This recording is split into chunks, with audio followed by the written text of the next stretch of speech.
start recording. And here we are, episode 24 of the Call of the Netherdeep on the now rebranded Jasili Games. I'm the Dungeon Master, Jasili, and I will throw it to the players to introduce themselves and their characters. Hello, hello. I am Hunter, and I am playing Morgen Megen, your cleric of the Raven Queen. I'm Aaron. I'm playing Mox, the Tabaxi Gunslinger. I'm Matt. I'm playing Saeryn Conundrum, professional good luck charm. And I am Ray, playing Ludo, an Aasimar paladin seeking redemption. Excellent. And on the last episode, the party found themselves officially inside the town of Ank'Harel to get a view of the map that they are currently stationed. Here, the Jewel of Hope in the desert, the Rumadan desert of Marquette. They had, on this mighty call to adventure, fighting their way through the Xhorhas wastelands, ended up diving into the Betrayer's Rise in Bazuzan, seeking out the rival team that had delved there. At the very end, they had reclaimed, or claimed finally, the Jewel of Three Prayers, a vestige of divergence tied to the mighty warrior Alyxian, a hero that has been forgotten in the past, they are discovering. And at the end of that battle with the rivals, they dropped an earthquake on them, or at least the NPC acquaintance Alyxian did, and then teleported them all into the city of Ank'Harel. There, they found themselves a place to sleep at the Debt's Respite with old contacts through Saeryn after meeting some of the higher-ups in the Consortium of Vermillion Dreams, the organization that Alyxian had worked for at the First Eclipse Tavern, where they had met Vril the Moth, who kinda chastised them a little bit, but told them to wait around for a letter, and they'll probably have some future work for them. In that meantime, Ludo decided he wanted to go get some pastries from the Old Man Crook's bakery. He had a coupon, after all, from the brochure. Buy two, get one free. All he had to do was just ask for a little bit of black powder as well, the Buckeye Special, he found out. During that time, Megen made her way to the necropolis to divine and commune with the matron of ravens, the the dusk raven here, I think. Musk raven. They have a weird name for it here in Ank'Harel. Double check. I got my notes mixed up one time. But anyway, during that time, Saeryn was kind of laying low after running into his old Tabaxi friend Dio, who reminded him of some of his old nefarious times doing. He had Dusk Maven, I think, as what Dermot had called it before. And then at that time, Mox had found his way to a dye store, a linen store, and asked for the Whitestone Green, and was able to find himself some powder and other various access to alchemical tools and potions and spell components, and definitely seemed the city of Ank'Harel, as large as it is, has many various back alley deals and nefarious illicit substances if you just knew the right people and were able to look hard enough. At the end of those episodes, Morgen Megen had took a dip in a pool of blood at the heart of the Raven Queen's temple, and at that time, Ludo had also stopped inside a little holy well at a blessing site in the Sigil District, or in the Guided District, and had a good moment of silence, where who knows what happened there, unless you listen to the last episode. And might have missed a couple things, but I think with that, all of the characters find themselves converging back at the Debt's Respite, ready to spend their week of downtime that they have coming up for them. Do you guys have any questions or clarifications?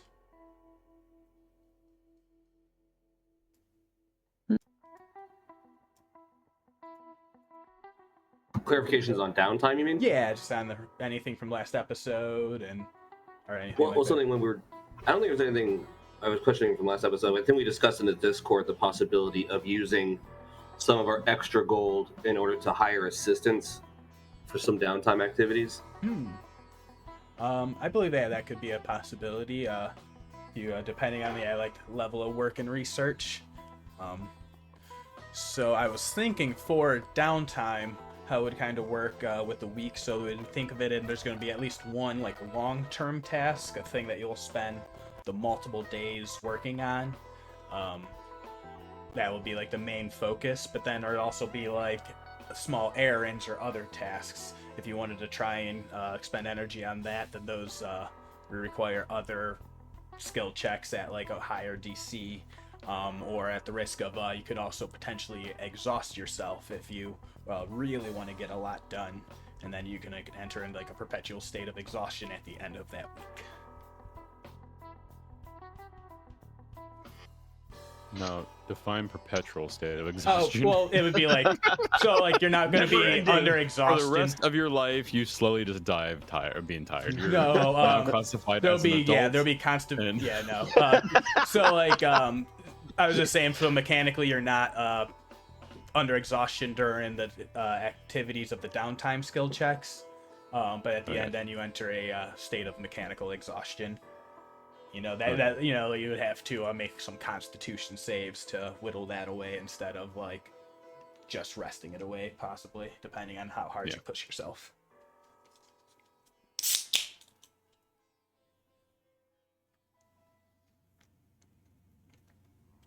But Do we know when that combat tournament is taking place?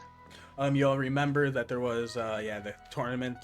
They seemed to mention it was going to be a few weeks away, but the city seemed to just start kind of getting ready for it, and everyone's getting pumped up. And you had heard, there's the Monster Hunter Guild, that goes out through the desert. Mox had heard, there's plenty of tons of beasts and creatures out there that all the various shops and guilds would be interested in.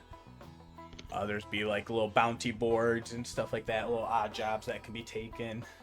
So actually, while we're going over it, looking at the Dungeon Master Guide and other Xanathar options for downtime, actually include you could be buying magic items, going and finding shops. You could be carousing around, having fun, getting drunk, meeting people, gambling, potentially earning some cash rewards. You could potentially be crafting an item depending on how powerful and how much time and effort you want to put into it. You could be doing some crime. You could do gambling. There's pit fighting, relaxation, religious services, research, spending time investigating and learning as much as you can, scribing spell scrolls, selling your magic items, which if you find good enough shops and finding highly specialized people that would be giving you more money than just say a regular general store. Could do some training on potential tools, proficiencies, on a longer track timeline, potentially even abilities or levels they suggest. Then there's work and all sorts of other things. Spreading rumors is one of my favorite ones that we had discussed. But whatever y'all want to do. Are we all back together? Yeah, and I'll say we in can the do a quick everyone catch up, get a quick role play in, and this will be the evening before, and you guys kind of planning out your next week or so. Throw it back to you at the inn. You have all been staying at the Debt's Respite. Oh, hey, everyone's back. I just finished up doing copying scrolls to my spellbook. Yeah, that's what I was doing. Definitely. That didn't sound suspicious at all.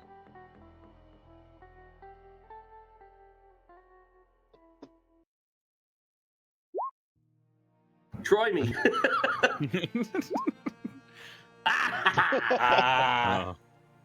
So Nope, not at all. So it's an 18 deception. Canonically, I believe I mentioned it at the very end of the last session.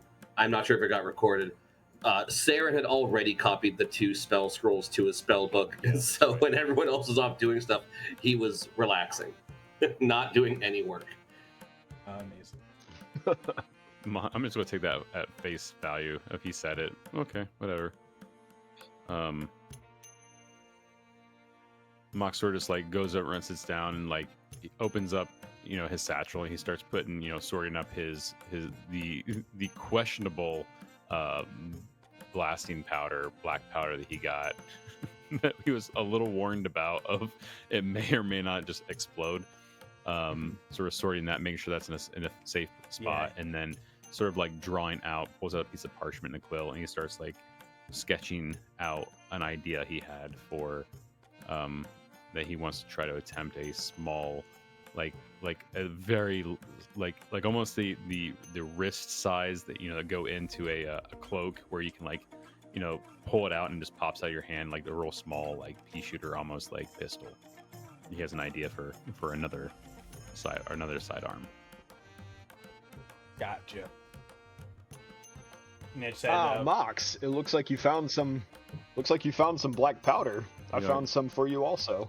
And Ludo would hand over the black powder that he got from Old Man Crook.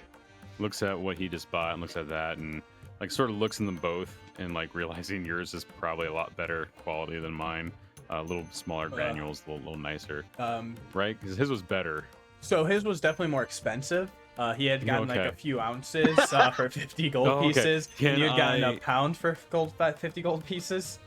Can I make a tinker's check to see if it is better? Yeah, actually. Go ahead and make a tinker's check on comparing the two powders. You had also been given like an alchemical set with that purchase. So you can add alchemy tools into your inventory as well.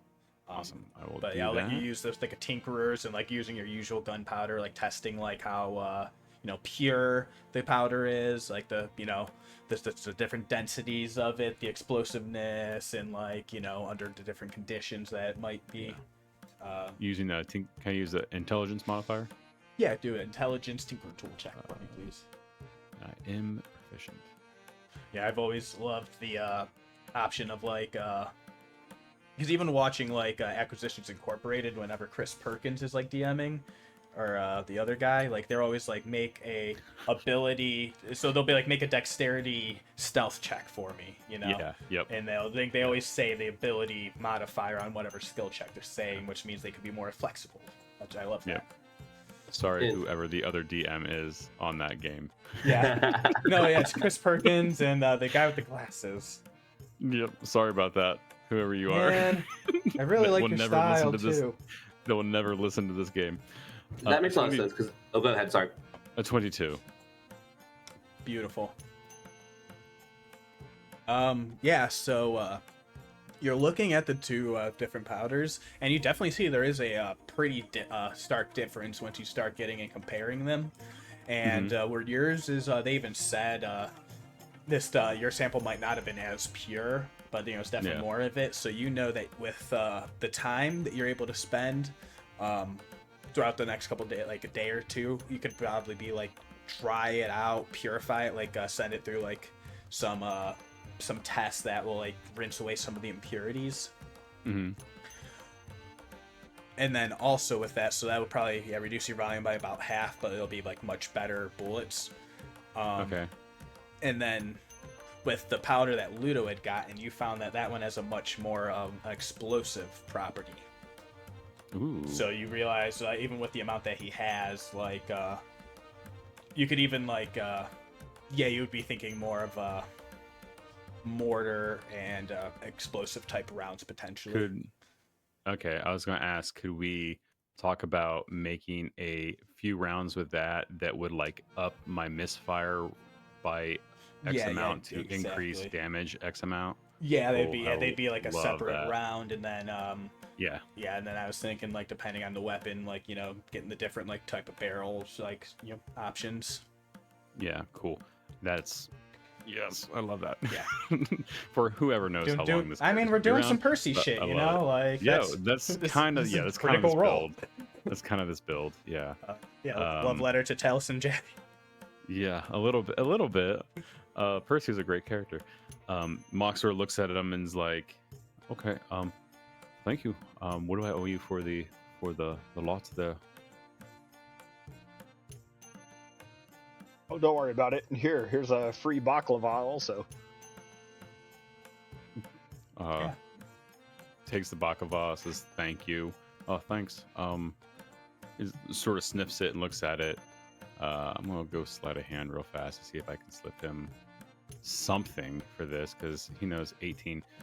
Not knowing how much he paid for it, but knowing how much I paid for mine, I'm going to attempt to slip him 30 gold. Actually, I'm going to slip him 30 gold for that. Just because, I mean, Mox doesn't like handouts, but he also understands the value. Like that's big for him and appreciates it. I mean, yeah, you could make a perception wisdom check if you'd like, Ludo. Or you can use your passive. I don't know if that you'd he like. would really be. Yeah, I think passive makes more sense. Yeah. It's only 10, so. Yeah. Perfect. You get 30 gold. I don't know how much you paid, but you got Cool. 30 gold. Well, Awesome. if I knew about it, I would thank you. Well, that's yeah, exactly. Fine, be that way, Jeff. Be that way. Right? I mean, hey, it is what it is. Can't even remember my name. No, I don't. It's been that long. Love it. Love it. All right. Anything with Saeryn and Morgan at that like that evening or getting ready? I think everyone at the table would have noticed Morgan kind of coming in just absolutely covered in blood. And she attempts to go wash off as quickly as possible. Yeah, you weren't able to catch a cart on the ride home. Yeah, on the way home, you had to walk. Like anytime someone would pull up with like a little like wheel cart type thing, they would just like look at you with horrified eyes and just go dashing in the other direction.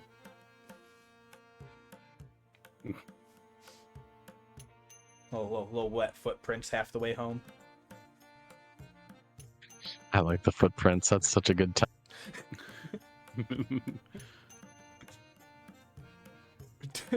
So we're just not going to talk about that, eh? As she walks out, like waiting for the door to close, like we're just not going to talk about the old one that came in with just blood all down her. No, is this a normal thing?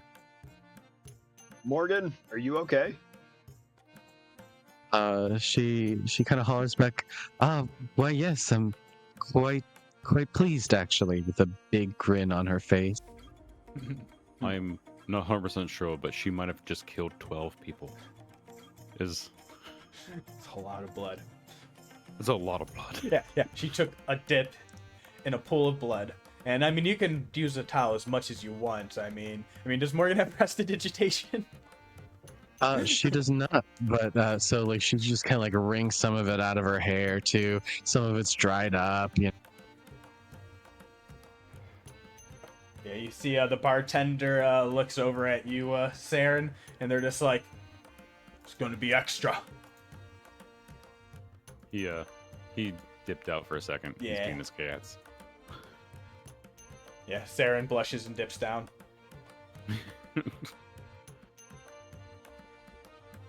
Yeah, the bronze dragonborn caretaker, Tree Bonebreaker, lets out a little huff of smoke, and he yells out, "Well, I'm not cleaning it up." Oh, don't worry about it, dear. I'll take care of it. Here's a little extra from me, and I'll tip him a few gold. All right, that will no persuasion check needed. Gold usually beats most DCs. Let me see exactly how much I have, so I know how much I'm giving him. I just kind of want to use it to round off. 3 gold, yeah. That'd make me have an even 900. That's 3 gold should be enough to bribe a gold bartender for showing back up to the bar drenched in blood or covered in blood. Yeah. It does wonders for the skin. He'll pay someone 20, or he'll pay someone 3 copper to clean it up, I'm sure. Mm-hmm. Hey. That's how that works. It's how I managed to look so young. She does not look young.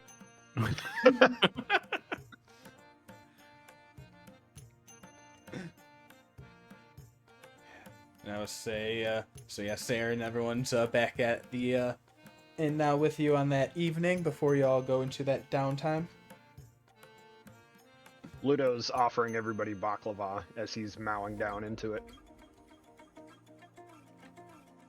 Is it How is it? baklava from Is it- Crooks?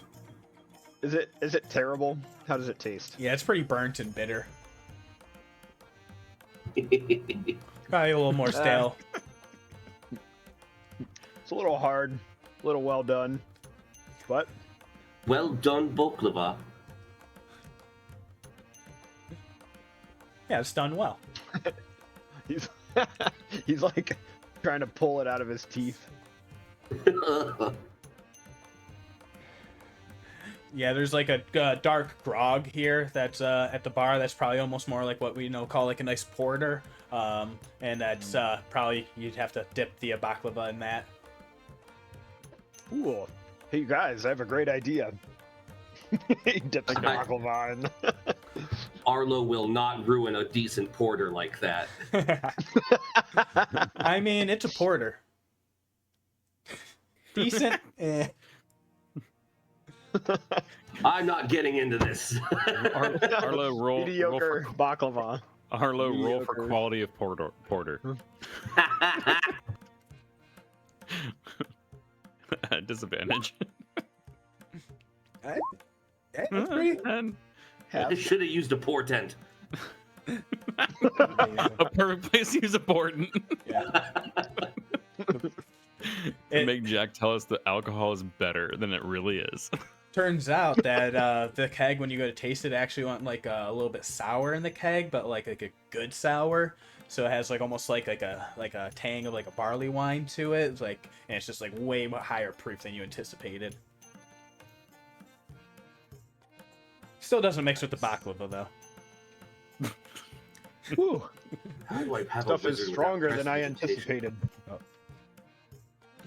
Reminds me of an ale I had years ago called Brute Striker. Yeah, there it is. There it is. I was waiting for it. Call out for my campaigns. Ooh-wee.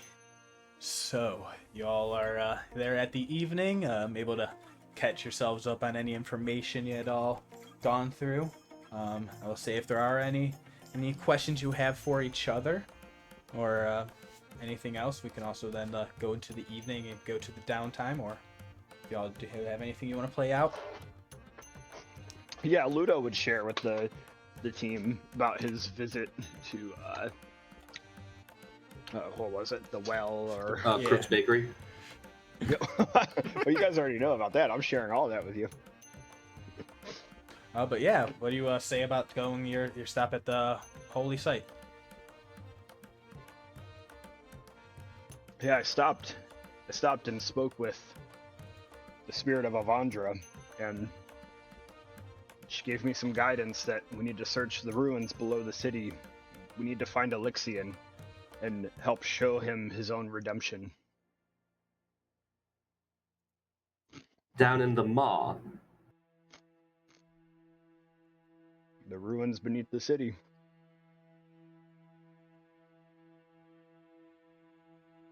Okay, so the plan is to go into Keelmorrow.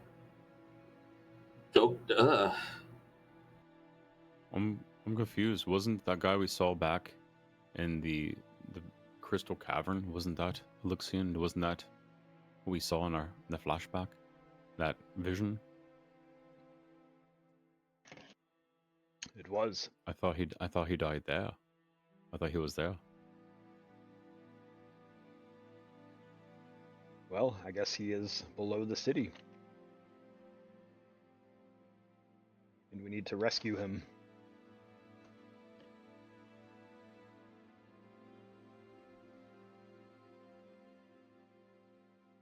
All right, well, if we're going to go down into try to get into Keelmorrow, we're going to need permission. They don't just let anybody go down there.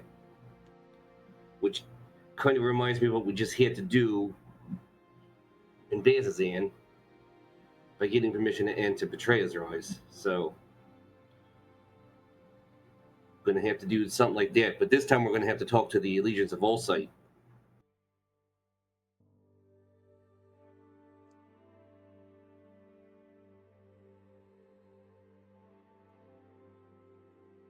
They might be a little bit more hard-ass about it.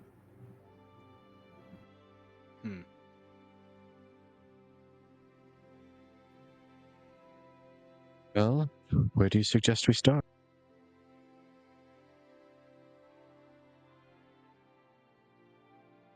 That is a good question. Yeah, I was planning on hitting the books while we were in town anyway. And maybe trying to pick up a few more things for the spell book and maybe write some scrolls. But that's going to be the vast majority of my time. I do think it should be wise that we come prepared for this, so I think I'll spend some time making some healing potions and perhaps hitting the books with you as well in the evenings if it's feasible. I think I will spend some time learning as much as I can about Alyxian and the ruins below us.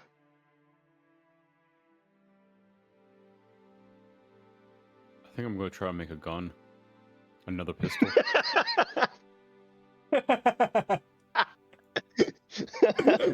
Oh! Just looks around like, yours all seems a little more valorous than mine. But I figured I'm going to try and make myself a smaller pistol. I mean, when I say I'm going to be looking for spells, it's basically me saying I'm looking for... Yeah, so what the way you say it makes it sound a lot more smart than mine. Mine's just sort of like, I'm going to go buy a new hammer. That's kind of how it feels to me. Yeah, but if you're going to make a hammer, and it's a special hammer, then that's a little bit different, you think? Well, they do have a thing called a hammer on them that makes it is a little more complicated than just making a hammer, I guess. Arlo is looking at Mox is like, I don't think Arlo wants to know how a gun works. I think the idea of a pepper box is something that he's not super comfortable with. And this is a guy who's, can spit fire from his hands. Yeah. So he just Yeah. It's weird. It's weird looking at someone's like, I have a physical thing that goes bang, and you're like, that's really strange. My finger can make someone die. I can kill you with my mind. Yeah. Amazing. That whole conversation did just make me realize, like, for the first time, like, oh, like, Whitestone is Exandria's America. Yeah, basically. Basically. They love their guns. They just have this super awesome mineral in the earth. I mean, someone probably lived there before them. Yeah, they had to chase the vampire. We don't talk about that. Suntree seems pretty chill, but Yeah. Hey, Kiki. What's up, girl? We gotta get there, and somebody needs to speak with plans, because we need to make Jack do that voice, and it'll be great. Hey, what's going on, buds? No, that's a little bit not McConaughey enough. Anyway, Yeah. I got plenty of time. I mean, let's find some teleports. Let's go. I'm not gonna have teleport for a while, y'all.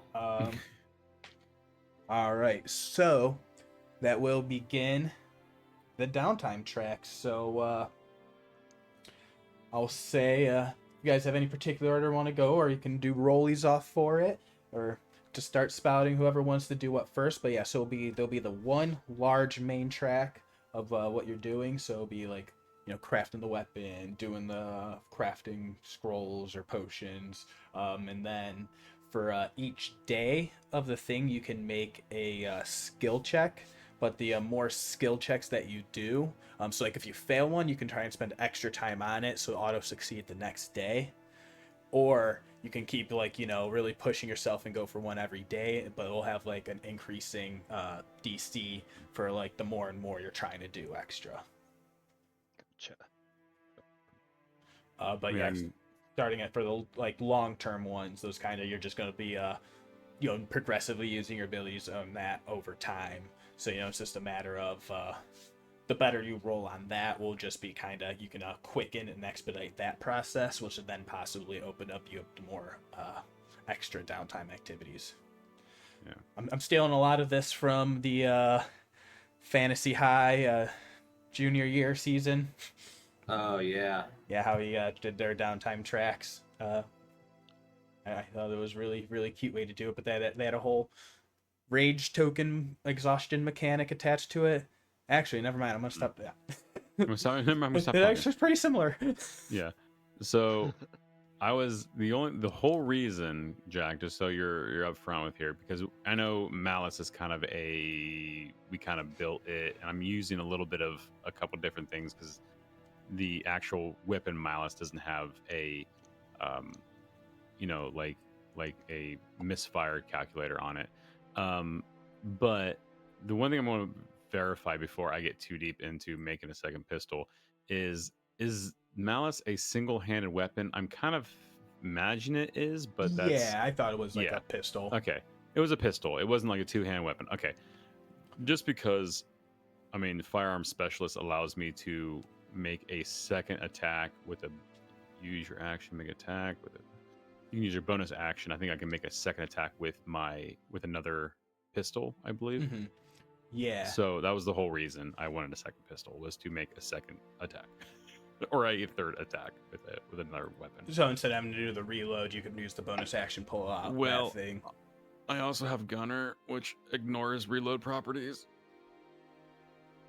So I don't reload. And I don't impose disadvantage when someone's in my face. I just take feats. Mm-hmm. Okay, yeah. So yeah, because so it supersedes like how even like for like how crossbow shooter still has to like get around the reloading property or whatever. Because you'll still need a free hand to reload is basically the thing. Okay. It is like kind of like the restriction that I came across when I was trying to do double crossbows. Okay. Yeah, because it says ignore reload properties of firearms. Yeah, I think because the reload property is the taking a like dedicated action or bonus action to the reloading, but then like it still became into like what like a badass gunner is like. I would say part of crafting could like we could do some like sweet like bandolier action and stuff like that. Okay. To help work with that. Because I was trying to think. Originally, I flavored Jimmy as a Jiminy in the Swallows as Boondock Saint style. I'm like, no, wait, I can just do all of that with one hand instead, and I don't have to worry about reloading. But yeah. But specifically having that feat, every other extra attack.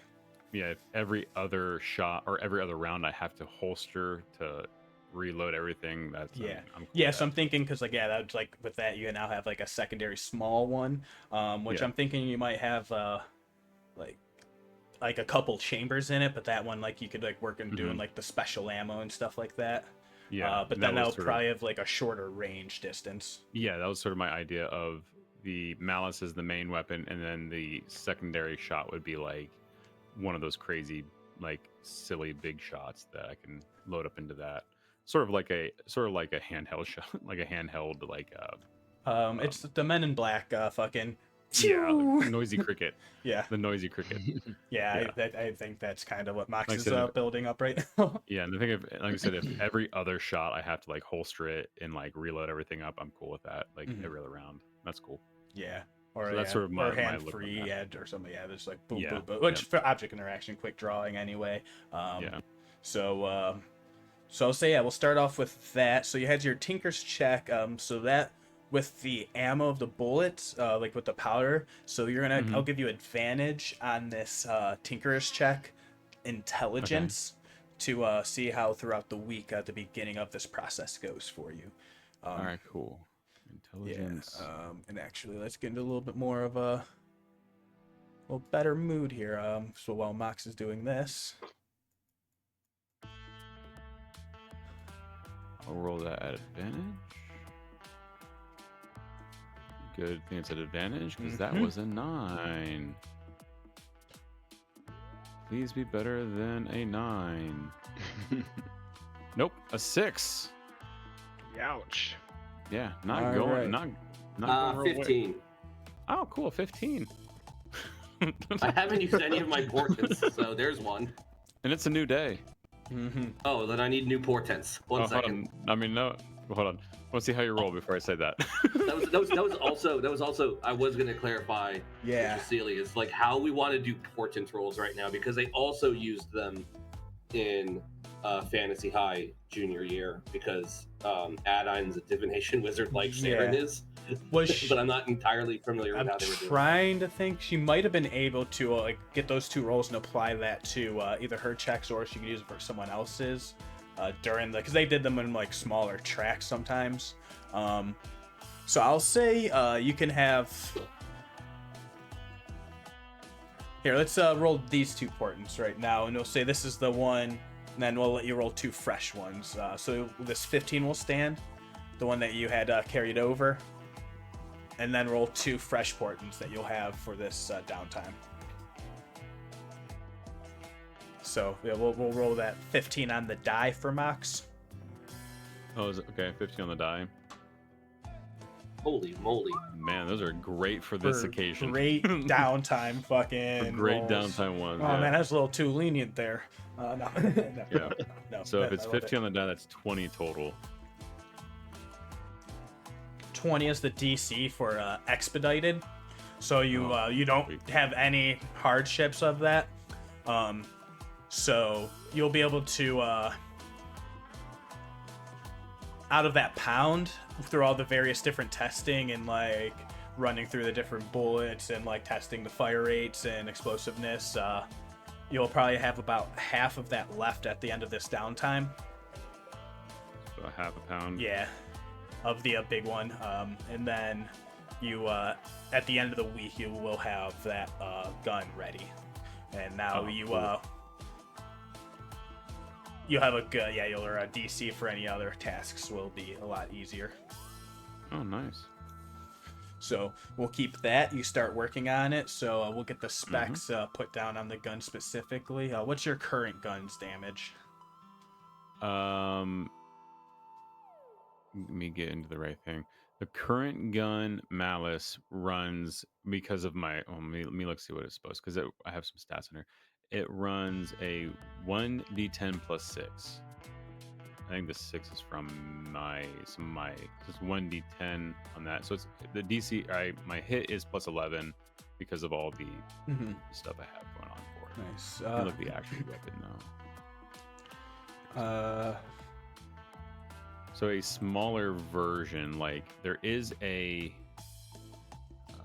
pistol. There is a smaller version of the Exandrian palm pistol, which runs a 1d8, but we can obviously readjust on how things work. It could be a d6 if you would like. I mean, I can also skin a light or a crossbow. I was gonna say, because you're trying to skin this with as a finesse weapon, right? Yeah, basically. Yeah. So yeah, we'll make that with the finesse bonus, and since it's like a smaller one, we'll make that 1d8 now, and then any special ammo you have for that will be like you have that like crafted, like this is the experimental bullet slot basically. That's good. But the misfire, what's the misfire on Malice? Just down a 1? A misfire on Malice is 1. A misfire on this one is also 1. Awesome. Yeah, we'll bump It's that a up. single shot. Yeah, we'll bump that up to 2 for this. So 1 and 2 for misfire. Misfire for 2. Okay, I'll reskin, or I'll get the Exandrian palm pistol up and reskin. And then what we're not doing on the Exandria stuff is there's also some, like we've built them pretty hard already, because there's like explosive qualities that we're not using on the Exandrian stuff. So I will reskin the Exandrian palm pistol for a misfire of 2. Awesome. And then we'll talk offline about ammunition later distance on. and Yeah. yeah. We'll talk about that, I think, when we talk about ammunition styles for that. Awesome. You're cool with that. Oh yeah. So you have that main track you're working on throughout that time. We'll get back to any of the small jobs you would want to do. We'll move on to whoever wants to go next.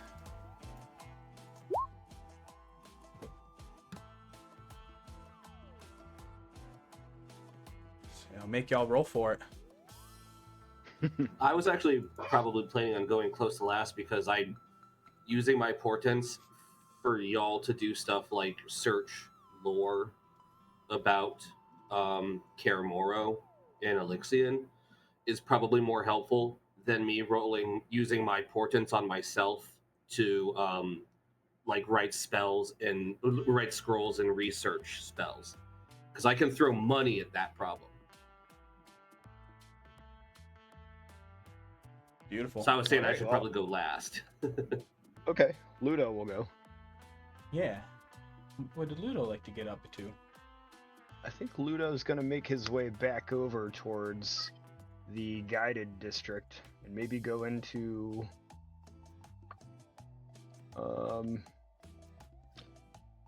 maybe like the Temple of the Mentor, library for the Cobalt Soul. All right. Maybe see if he can find some useful material there. Maybe even ask around too.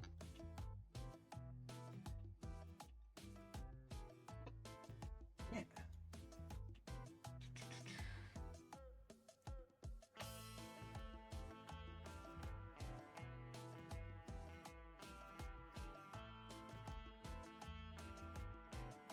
All right, so you make your way to the guided district. So let's check some things. Make sure I get to the right page. The Temple of the Mentor. It's a ceramic mosaic of. Let me see. Did I pull everyone over? Cool. Let's change this up a little bit. Ceramic mosaic of 3 open eyes framed in cobalt blue crowns the entrance to the Temple of the Mentor, dedicated to Ion. The temple was more a library than a hall of worship. And, it doubles as the operations for the base of the Marquesian branch of the Library of the Cobalt Soul. Thank you.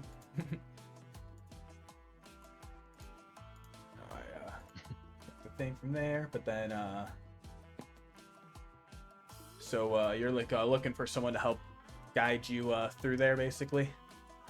Yeah, to see if they know some information about Alyxian, or if they could point me in direction to learn more about Alyxian. Specifically, I'm looking for. So I learned that I need to show him his own redemption, but I want to learn more about why he would be seeking redemption. Excellent. Yeah. And maybe some clues as to how we could help him seek that redemption. Yeah. As you walk in, the immediate room, there's you see shelves line the walls with the, all of them filled near to capacity with meticulously cataloged tomes, scrolls, and periodicals that are available for the inspection. As you walk in, you see that there is a half orc, a monk that is wearing the colors of the Cobalt Soul as they walk up and introduce themselves. And they say, "Hello, I am Iwo Zalari." Good to make your acquaintance. I am Ludo. Ludo. Interesting name. Ah, thank you. What He's can- just totally like... Yeah. What may I help you with? I'm actually looking for some information about the legendary Alyxian. Who?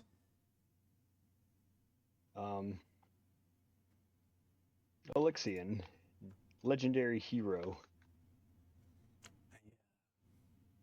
Do you know a time and period where they may be from? Do I? There's kind of just generally from like the Calamity era. Okay, yeah, But- I would just reference. Yeah, during the Calamity, he was a great hero. And you see like they scratch their head. They're just like, I don't have any knowledge off the top of my head of any of that person, but Calamity, you say there was not much survived at that time. Ah, well, would you point me in the direction of what little did survive? Mostly records from the first people that came to see the damage that Brooms had waylaid to the, the whole half the continent was nearly destroyed at one point. Here, and he takes you over to like a more like older historical, and you see church notes, and like where you start looking is more of like vague history texts of like there used to be a lot more stuff in Marquette.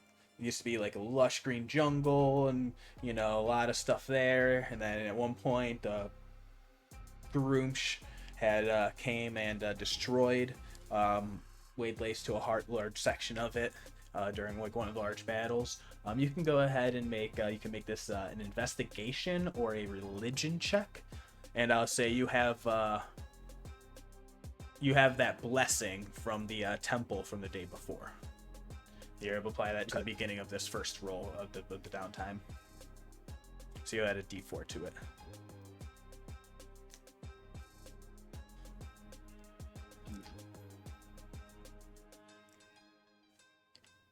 $19 total.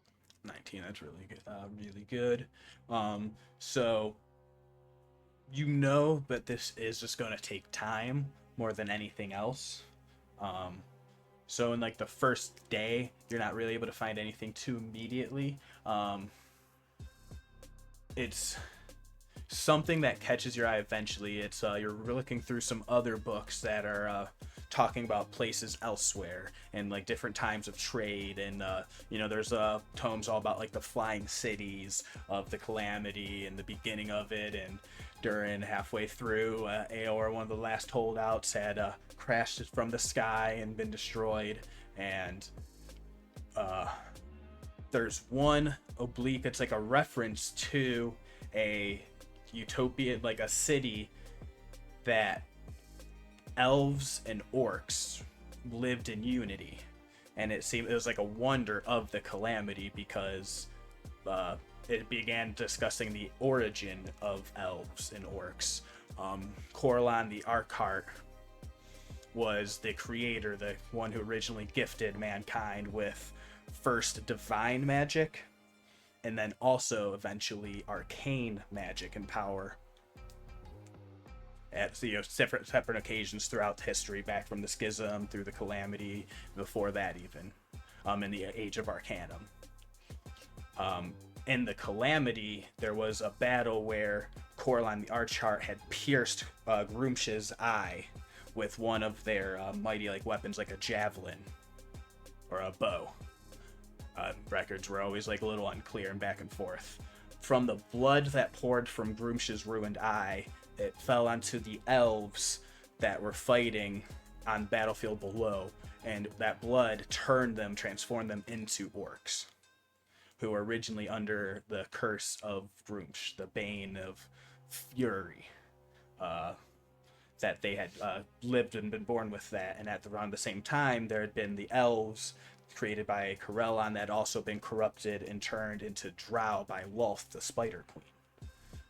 Eventually, throughout hundreds of years in the Calamity, these elves and orcs and other various creatures that had been created or brought under the control of the Betrayer gods were able to break free and start living in unity. You find references to this jungle utopia where elves and orcs lived in unity, free from the reign of the Betrayer gods, and worshipped Corellan together, because that was what they recognized as their creator. And you remember Emery Foy, the Unia, half orc, half elf, that you had met back in Bazan, had even kind of referenced that at some point.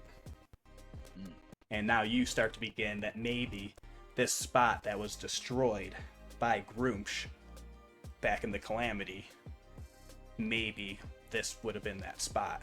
And you find one reference at the end of the week, the 7th day, about a hero who helped save and prevent Groomsh's blow from striking true.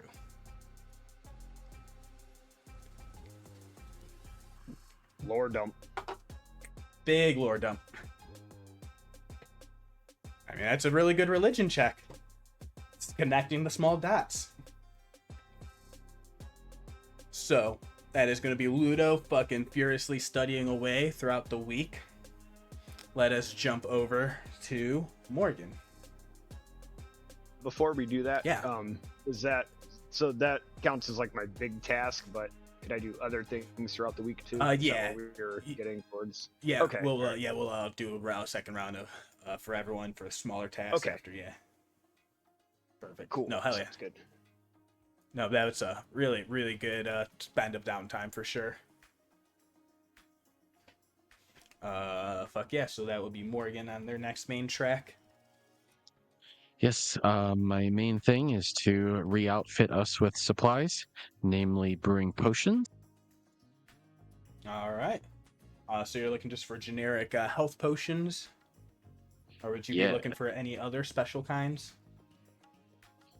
I don't think I need anything super special right now. I think regular health potions should be fine. Awesome. Yeah, because I know we'll say just as a reminder, there's been a lot of random crazy ingredients y'all have found throughout the time. But also health potions are a good main priority. So we'll just say one per day. So let's make that roll. That'll be the baseline of 25 gold per material. But if you want, you can make it'd be a wisdom alchemical tools equivalent check. Okay, I have herbalism kit, Yeah, herbalism kit. and yeah, I can do that with. I got an 11. All right, yeah, so that would just be at the good rate of 25 gold pieces of materials. You're able to go out and shop through the various things. And if you want, you could, these are just like with like the ones that you have on hand or that you're able to find just like browsing. And I would say you could spend a little bit more extra dedicated time if you want, like staying up a little bit later to take that advantage roll. Or spend a smaller track to like go like find like a shop with like other materials that might yield better results. Yeah, I think she's a woman of quality. She would definitely take the time to hone her craft. Excellent. So you're definitely able to find. Go ahead and give me a perception wisdom check. A perception wisdom check. You get a 17. I had 10. Oh, nice. 17. Excellent. Is that before or after my bonuses? Before the bonuses. Yeah, I changed your roll to 17. Yeah. Okay, after bonuses, that puts it to a 24. Mm-hmm. Funnily enough, it does lead you to you think back eventually to you come across a shop. You're walking by and you notice out of the corner of your eye a linen shop, Lyrian's Linen, and then you're like, oh wait a minute, Ludo had mentioned here was a spot that had great, like, a little bit off market but seemingly decent. Or no, this one was Mox had mentioned this, that Saeryn had recommended. But yeah, you are able to find that shop of the linen. I believe that was in the Sigil district. Or nope. It's a big city. Sorry. Circuit Walk, that was it. As you walk in, you see the twin elf sisters, Bass and Kovra, and they say, oh, what a sweet old lady. What can we help do you with for today? You need some little bolts and cloth, little robes for that little creepy vibe you got going on? I'm doing well on the creepy outfit thing. However, I happen to know someone who shops here, but doesn't shop for cloth. Is there anything else you have for sale? And they say, what exactly are you asking for? We got, sorts of dyes and other stuff too. I'm looking for high quality ingredients. You see, I'm creating some potions, and perhaps you have any plant materials that I might use, or other bits for my my craft. I think you remember how Saeryn had mentioned asking for the white stone green color, but they're able to like, okay, I think we know what you're getting at. And they look around and they say, "All right, here in the back, real quick." And they're able to pull you through, and you're able to find like stuff that is a little bit more advanced and like all sorts of different alchemical and potion craft ingredients, including a really good like a little like limpwort root and eyes and newts and just some great herbs that you think will guarantee like a good advantage when you know you'll be able to take that 21 when you get back to it. They'll just cost 30 gold pieces per, and you'll be able to roll go ahead and roll 2d4.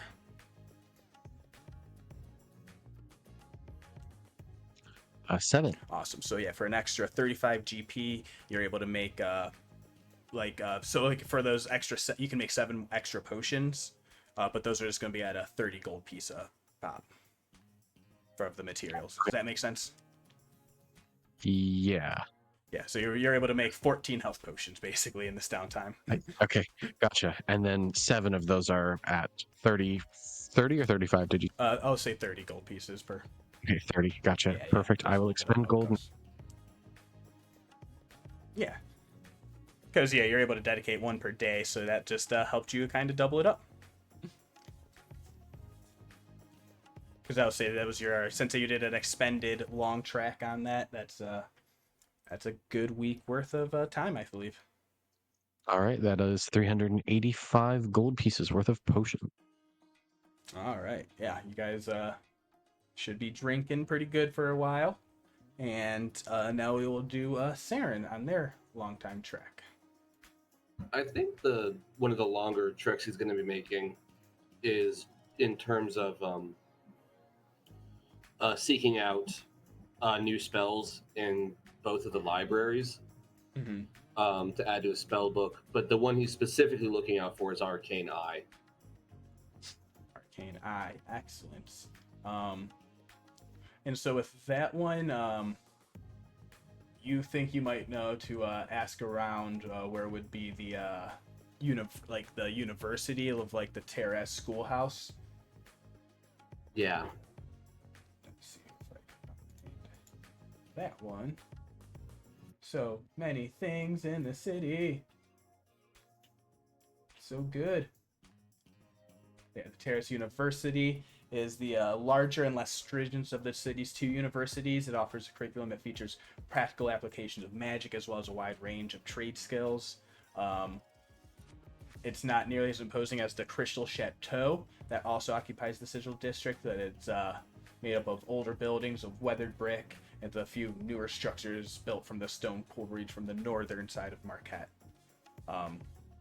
But yeah, you know this is more of like a typical wizard, a little bit of sorcerer, and maybe a few warlocks and stuff like that. Where the Crystal Chateau is more of the that one is mostly the higher ups of the Allegiance of Allsight.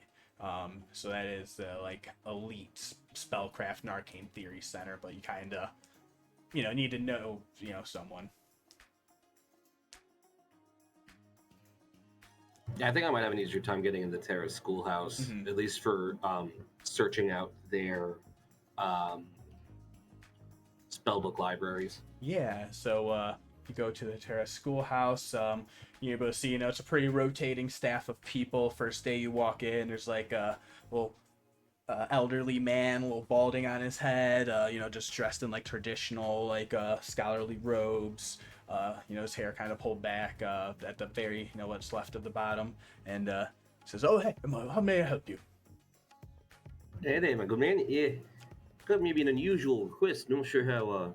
You probably get a lot of people coming in here asking about evocation spells, and maybe illusion, maybe some conjuration. Spellcaster practitioner, yes. Yes.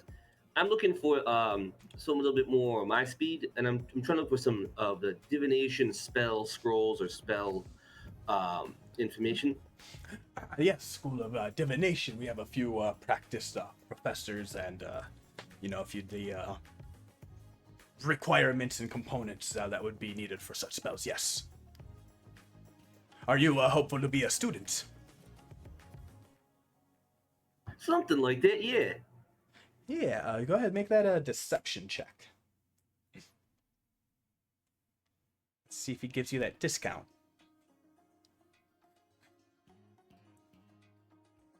I roll an 18. Awesome. Yep. That gives me a total of 22. Perfect. He says, "Oh yes, a little hopeful, trying to get your head start on your practices. Divination. That would make sense. You want to be prepared, smart, young students. Yes. Oh, you think you're going to go far in the schools? You'll probably get recruited by the allegiance of Allsight with, look forward thinking like that. What spells in particular would you be needing? There's one very particular spell that I'm looking for. It creates a sensor that I can move through space that I can see out of. Yes, I believe it'd be Arcane Eye you're looking for. It sounds like the one I want. That sounds a little like it. Now, you wouldn't be trying to snoop, find places you're not allowed to see. That would be unethical. Yes. But, smart student like yourself. Right this way. Ethics is one of the first courses they teach here, right? Surprisingly, most wizard universities have ethics as a optional. I mean, Saeryn doesn't know how any wizard university works. so he's like, oh, he's kind of taken aback by that. Yeah, there's no way wizard schools teach ethics. They give students fireball, for God's sake.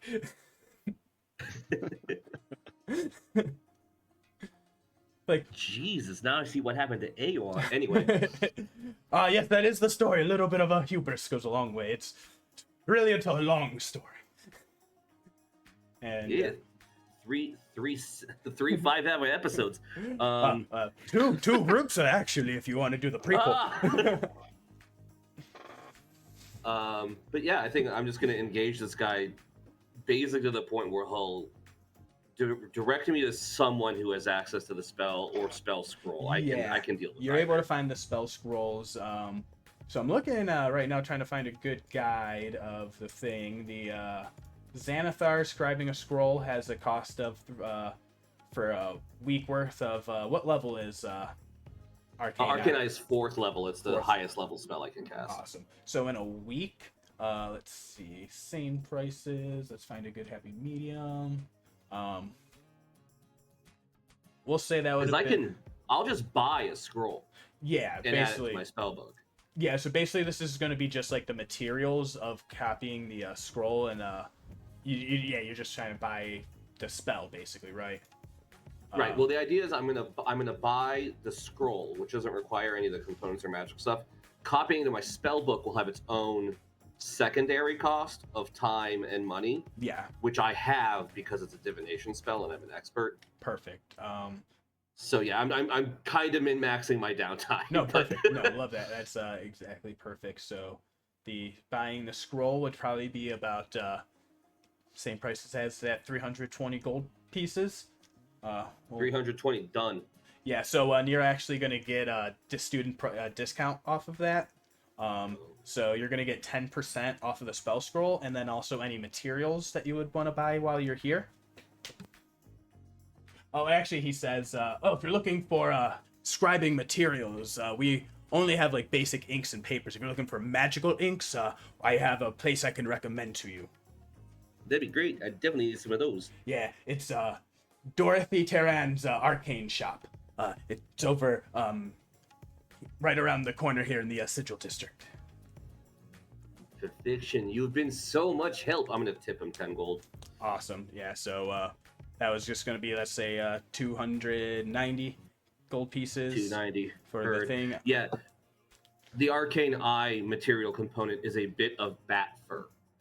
So yeah, I'm not too worried about that. Yeah, excellent. Yeah, so but Nikki, like I said, 10% off like any paper scroll, like that you would need. But yeah, special inks, you can go to the magic shop real fast. Absolutely, we'll do that. All right. So you make your way to the shop. It's just like a squat little brick building, but you see a little bit of an arcane flare and like a continual flame and like a constantly changing like a little major image enchantment that seems to be like repeating on a little loop of like a little like cloud burst, like going through behind it, like the lettering on the building. But really nice, pretty effect, catches the eye, and you walk in the inside of the building, a little bit more nondescript. You see like neat rows and shelves, but most of the stuff you see is like through a back warehouse behind the actually it's the Sigil District. So this is like what the nightlife in the Sigil District would look like, but the building you're in has that like brick interior, and you see there's like a large back room where you imagine most of the items, materials, and work is done. And who greets you is a Nunia, a half-orc, half-elf. And they introduce themselves, and I say, well, nice to meet you. Welcome to Dorothy Turan's Arcane shop. I'm the assistant enchanter. A pleasure to make your acquaintance. My name is Arlo Morningwood. Pleasure. Arlo Morningwood, that's a funny name, I tell you what. Yeah. My name is Hane Kill. Nice to meet you. Let me hear that one more time. The name is Hane Kill. Hane Kill. Yeah. I sell arcane and arcane accessories. I'm out. Yeah, guys. I'm moving. And I hope he has a son named Robbie. And I've been proud to sell arcane and arcane accessories for my entire life, and well, working for Dorothy Turan, well, it's a privilege and an honor. What can I help you with today? I'm just here to pick up some magical inks in some bat fur so that I can transfer something to my my little spell book here. Oh, one of those divining types. I mean, I put for more of the enchantment myself, but Well, I can see You know, that's to a very each nice their own. illusion you're saying. I thank you. Well, here, let me get you what you need, and if you ever need anything else, I can always convert you, or if you need any items, enchanted, magical items. I tell you what, I like to sell and buy anything. Ooh, in that case, I might have to come back the next time I have some enchanted items. I believe. Have you ever heard of a rod of mercurial form? And he pulls out a little item and he places it on the display for you, and you see it's a little humble steel rod that's engraved with little tiny symbols that represent like all various sort of different weapons, as well as a little monogram TD. And he says, a creature you can hold in this rod, you can speak the name of any simple or martial weapon aloud as a bone, as you need to, and it transforms into a weapon of that type, and it's good for kicking ass. I tell you what.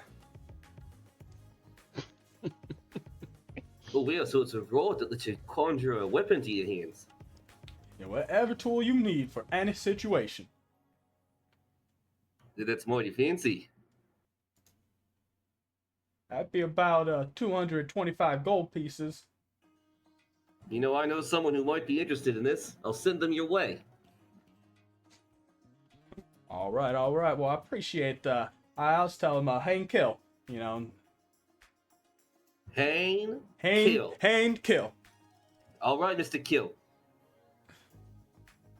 All right, but and I think I'm gonna go ahead and just buy up the required fine inks and the parchments. So however much worth you need, he's able to suffice with. Let's see. So for each level spell, the process takes 2 hours and costs 50 gold pieces. So that's going to be 200 gold. No, wait. Yeah. No, 4. Yeah. So 200 gold pieces. It's going to take me 8 hours, except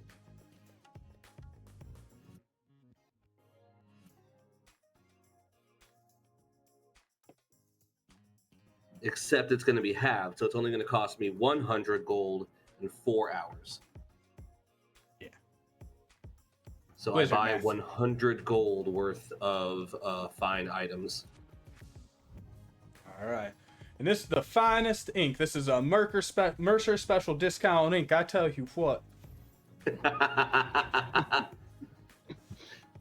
It gets the job done no matter what. I haven't seen Mercer's special ink in so long. I know it's a rare type of, we do honest work down here in Ank'Harel, and I'm proud to sell it. All right, well, yeah, I'll definitely take 100 gold pieces worth of that. And that fur you can have on the house. He just gives you a little tuft. Yeah, bat fur. Now, do you need any I'm not usually that guano? excited about this. I have plenty of bat guano as well.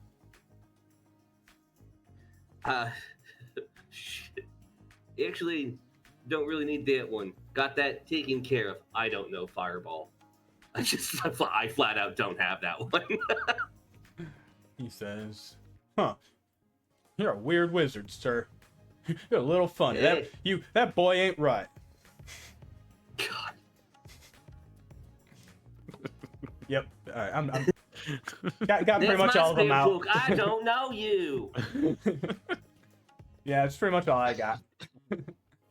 Yeah, I mean that was my big thing to do is finding Arcane Eye and copying into my spell book, which will take, like I said, 4 hours. That's the remainder of a day, pretty much. All right, yeah. If you want anything, need anything else, we got spell scrolls. One of my favorite spells is Big B's Hand. Oh, just wait, can I even do that? You can always upcast a spell scroll, but you have to roll an arcane check against its DC to see if it fails or not.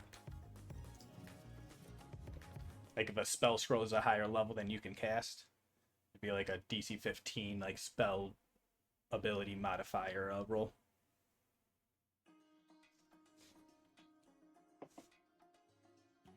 True, but that's not what I use scrolls for, really. Mm-hmm.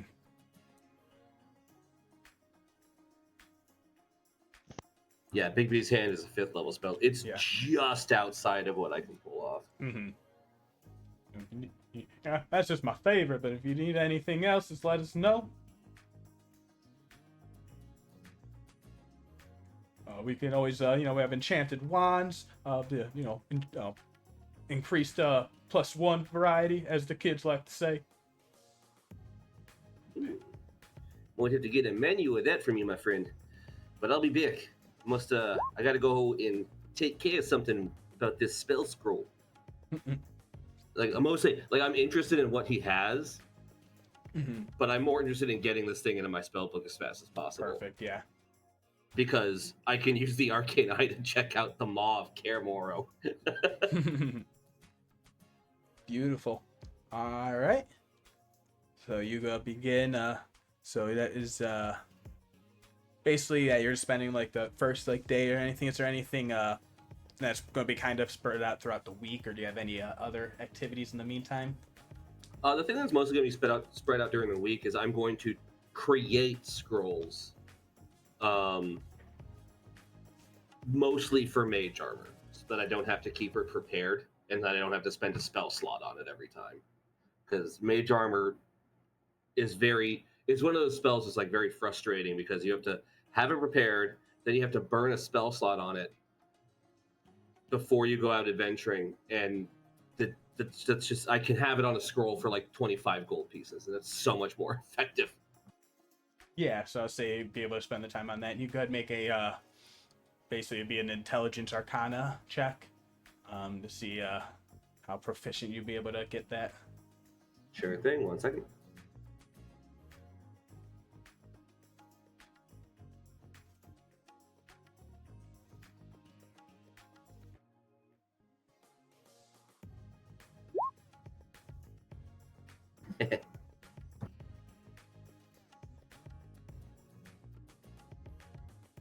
What? I just saw Morgen Megen cast Inflict Wounds. Oh no, don't do that. So with that crit 27 on the Arcana, I would say you can even make another spell scroll of up to 3rd level of material cost if you wanted. Jeepers. Okay, hold on one second. So that'd be, so how many scrolls of? That'd be 7 scrolls of 1 per day. So okay, so 7 scrolls. So 7 scrolls. So like I could do 6 of the level 1. You're saying I'm getting a level 3 out of it as well? Yeah. Yeah, we'll say that if you choose to, or you can get a few more of the mage armors out of it if you want. I think 5 mage armors is pretty good. Even though 6 mage armors is great too. Up to 3rd level. Let me see what I can. Let me see what my spellbook has, and I'll get back to you what I can create. Because I'll probably have to create a magic item for this. Because yeah, you'll kind of over the time of like as you're doing the mage armors, kind of becomes more of a routine, and then you begin just like a little side doodling, and you realize you're like, oh, I'm kind of getting a little extra spell scroll in out of my free time.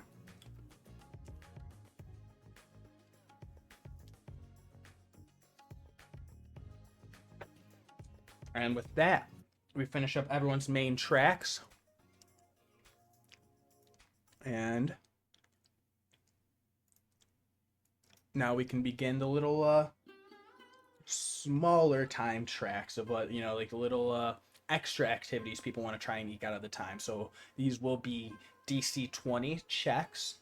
And potentially risk of failure would just be more of going into exhausting yourself if you really want to get things done. And then any other activities after that per person would go up to like 25 and then 30. So we can go back to Mox. As your week is coming along, you've been crafting, working on that gun, and you feel like you have the design out pretty well. You're still trying to get that like final range tweaked down.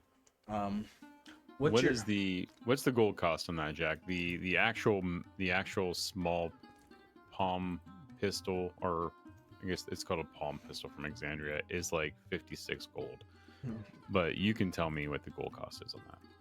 Yeah, so since you did roll pretty well, so it will probably be we'll call it like just kind of everyone else has been doing like a 25 gold pieces worth of materials per day. You kind of already had yours like bought up. Well, I had the gunpowder bought up, not the metal. Yeah, so we'll say with the metal and stuff like that, it'd be about 25 gold pieces per day of material. Okay. And then yeah, let's see, that'd be 25 times 7, so that'd be like 175. We'll call it 150. 150. Okay. I just thought of that. I was like, this needs to have a cost to it. No, thank you. Yeah. Toward the end of the week, is that where we're going at this point? Yeah, so it's getting in any extra little extra. It would be, well, we're sort of going with the weapon and the ammo sort of like together. Is that how we're sort of like planning this out? Yeah. Because it would be weapon and then ammo, and then if I was like close to getting that done, I would probably go find like toward the end of the week, if I feel like I'm at beta testing this thing, I would go try to find the Hunter's Guild. If I felt like I was like, okay, I got it to the point where I can in the basically hotel room and be like, all right, I need to go actually fire this thing off. I need to go find something to try to shoot. I would let the party know. I'm just like, you see Mox like tinkering, he's pulling stuff out. He's like making things. You hear just like clicking, and you've heard the click before, but then it usually ends with a loud bang. So for the first like 2 or 3 days, I'm sure like anybody who's around just writing down scrolls or trying to work quietly with volatile chemicals are jumping every time they hear the hammer hit and like looking over, and then like Mox like looks at it and like tinkers around a little bit, puts another set screw in, and like works on it, and then at the very end he's like, well, I think I need to shoot something with this and see if it works. Arlo, did you say there was a hunters guild somewhere around this area? Yeah, the Sky Bears. Skull Barrows. Oh, excellent. Do I know anything, being from a mercenary type group, do I know anything about this? I mean, I've never been to this area, but it kind of, whatever you want me whatever we yeah, do. I mean, it's basically be like an equivalent of like a Slayer's Take probably type thing deal. Yeah. So for like a dedicated job, that would be like, that's gonna be like a whole, day of going to Consortium and getting the information. So that would be like a task, like, they like, you can definitely go take time, like find somewhere to go shoot basically, just to like, get a few test rounds in. But if you're trying to be like, the Slayer's Take would be more of a, if you want to go get like an actual job to, hunt and run things down.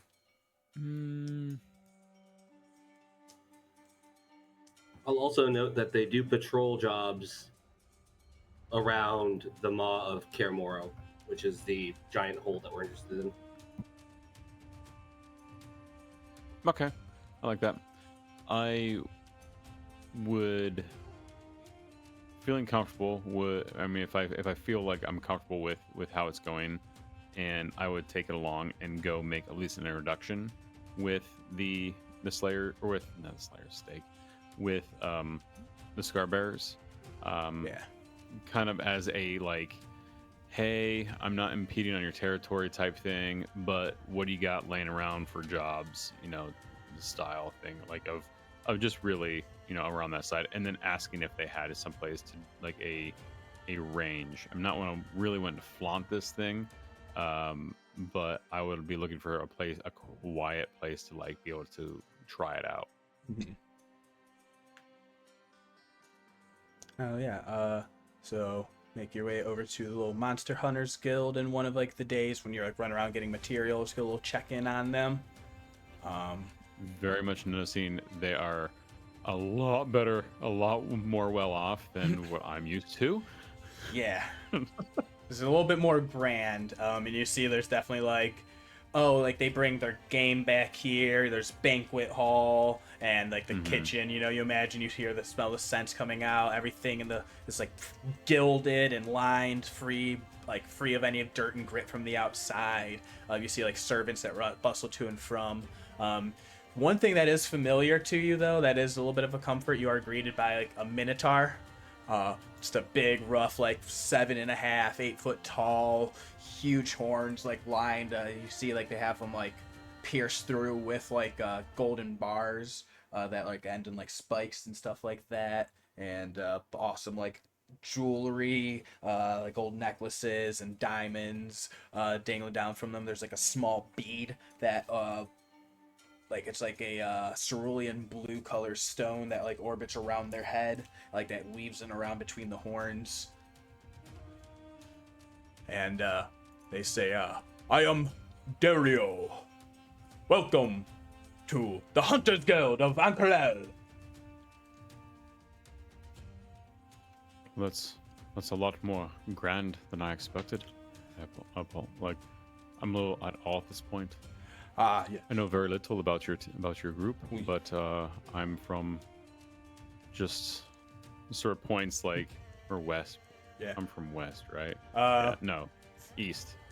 I mean, I had it's kind of almost like opposite side of the globe, actually. Like, I think that's like there's like pretty much like a continent in between it on either side. Yeah. I'm from over at the Slayer's Stake. I'm not trying to encroach in anybody's territory. The Slayer's Take out of Vasselheim. No, the Slayer's Stake, and I'm trying to remember the name of that city, Jack. I'm pulling a blank. I know. Bazzoxan. Thank you. And I'm like on my feet, like going through notes, like I know this word. My brain's not working. No, the Slayer's Stake out of Bazzoxan. Steak as in the food? Yeah, not. It's supposed to be a play on words, I think. It doesn't work that well. But it's what we're called. Well, here we are involved in things a little bit more grand than measly steak meals, as you see. We talk big and we hunt bigger game. I see that. It's very nice. Everything's so shiny. I don't have to blow anything off the table. Like, I don't have to blow any dust off the table before I sit down. That's very nice. It's a little refreshing. No, so you would never want to spoil your food with such dirt and grit. What brings you to the hunting guild? Are you looking for work? Well, yeah, if there's anything around work, either hunting or anything around the city, odds and ends that you need done. I mean, yes, we're always looking for people to bring back any game. It's a very tight market in the city. There's all sorts of enchanters and alchemists and other hunters, and nobles like to pay wealthy coin for exotic creatures all the time. There is, anytime we need people to fight off hives of Crutixes, they usually have various holes and caverns that they like to ambush people and trade from. So we bring back a reward for those scalps. There's been a worrying report of dust devils out in the wild wastes lately. And you can go ahead and make a nature check. Nature, +2. That's not terrible. Sure, Okay, 12. Or 14. 12, yeah. Oh, yeah. Yeah, 14. 12 for 14. Yep. Awesome. Yeah, so you know kinda that dust devils can kinda sometimes be a little bit of a portent of you think back to what your the conversation you had earlier in the week at that one alchemical shop where they kind of teased about you bringing back a blue dragon egg. Ooh, okay. And he says, yes, dust devils have recently been reported as showing up a little bit more lately, and we'd be asking people to go investigate into that. Oh, where are those at? They're somewhere out northern in the desert, out where you find past some sand dunes, about a couple days travel. Okay. A couple days travel in the north, you said. Mm-hmm. And we'd be able to, based on what you find, of course, and you can bring back anything, but that'd be paying at least 500 GP up to double, triple that amount. And he says, he's like, I hope it's not what I'm worried about that it might be.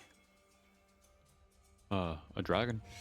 And he kind of narrows his eyes, like, not as loud. People, they don't need to be knowing about that. Every young fool adventuring group would go rushing out into the desert, surely get themselves killed if they go try and fight a blue dragon. But the rewards, I mean. I see, as you said, up to 500 and up, I see, is a, just in case, if it's not, scales. It's 500, if it is, scales, claws, teeth, gotcha. Makes sense. Yes. Speaking of scales and claws, if anyone could ever find a mythical quaddle, we'd be willing to pay up to 2,000 gold pieces for that bounty. If it could be captured and brought back in alive. I don't do alive real well. At least not for beasts. Mm-hmm. But other bounties, if you're looking, we have sand kegs. People like to collect those ingredients. He sort of puts his hand up. He like sort of reaches for his stomach. No, I think I've had enough of sand kegs. Mm-hmm. I don't think that's going to be my liking. Mm-hmm. I just don't want to see what I just ingested the other night. Well, a few nights back. Oh yes, they do like to amuse themselves with tourists every now and then. You stay away from that. I was warned. It was sort of my fault. But I mean, someone says, "Hey, don't get that." I mean, it's a big red button. I gotta push it. I've drank it myself before on a couple dares. It's not great. No. But alas, if there was any other jobs you'd be possibly interested in, I heard of maybe some. Is there anything like in the city? Like I heard there's some routes in some caverns under the city that might be just patrol routes. They have city kind of covers up near the surface. Down below in the where they're doing the excavation, the allegiance of Allsight is a little bit closed mouth about what goes on down there. They have not graced us for any jobs for that regard. Also, either it's nothing too big, or there's no one they need anybody that's like, expendable for. That's usually the jobs I usually take. The ones that, hey, you may or might not live after this one. I mean, I know some fools are mentioning that there's been a genie out in the desert. But No, we don't I have don't. any patrols going out that way. We do have a job where there's some salamandars and so some newts that have been causing trouble. Could do a little bit of easy scouting. I think I might check out those Dust Devils, see how those work out. What Maybe was that? Get something from the Dust Devils. Dust Devils. Okay. Sorry. Yeah. Sorry. It's hard to pull that accent and say Dust Devils. I think I'll try the Dust Devils. See if at least maybe take a look, get you some recon, some information about that. If best case scenario, maybe some some scales or teeth. Yeah, if you're able to bring anything back from that, I will put you officially. What's your name? Mox. Mox. Okay, pleasure. I will get that job for you, and like I said, I can pay maybe 500 gold pieces, and like I said, it's a little bit of scaling. Okay, that sounds great. Yeah, perfect. All right. He sort of just like looks at him like waiting for, is there paperwork or whatever he has to do. He's sort of like waiting for that. He says, "No, yeah. Well, get to it, lad. Are you leaving today, tomorrow?" I got a few people to talk to, maybe see if anybody else wants to join, but no, we'll be probably leaving as soon as sun up tomorrow. All right. Well, yeah. Let me know when you get back and what you find. Oh, okay. Well, thank you. Yeah, you see Like, a little looks bit around. like not nearly as like. Yeah, he's like basically the whole idea of like monster hunting. We'll worry about contracts and paperwork and when / if you We'll return. We'll see if you come back. Yeah, they don't do hazard pay up front. Yeah. So he goes back to the team and sort of explains the whole thing of like, hey, if we want, there are a couple days up north, we got, a potential for 500 up plus in gold if we want to go maybe deal with the dragon. He would be upfront with that. That's one of those things that he wouldn't hide. He'd be like, no, it's something simple. There's some weather anomalies, some tornadoes maybe. Now he would be upfront and be like, Dust Devils, possibly a dragon. We don't know. There might be a dungeon and a dragon in here. I don't know. But he would let the team know that he would be leaving, like he would be doing this probably by the next day. If just to go check it out. I mean, he might not, if he finds a dragon and it's just him, he might not fight it, but he'll at least give him information about it.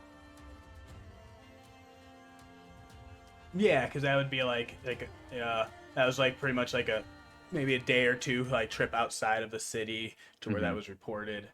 So that would probably you feel that would be like at the end of any downtime, basically. Yeah.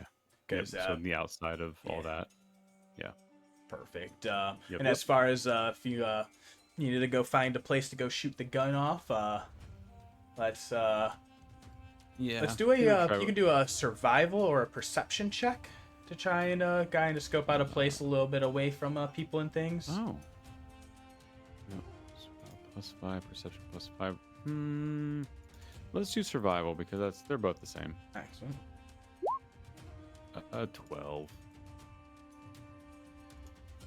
Awesome. So yeah, you find a place that's a little bit like not too, it's gonna basically like you think you have to go like at night when at the end of one of your crafting sessions, probably like on your way back from the hunting guild, like you're finding like a way like a little bit out of place. But yeah, you think pretty quiet away area, not too many people. You can go Mhm. ahead and give a shot of that gun if you want to.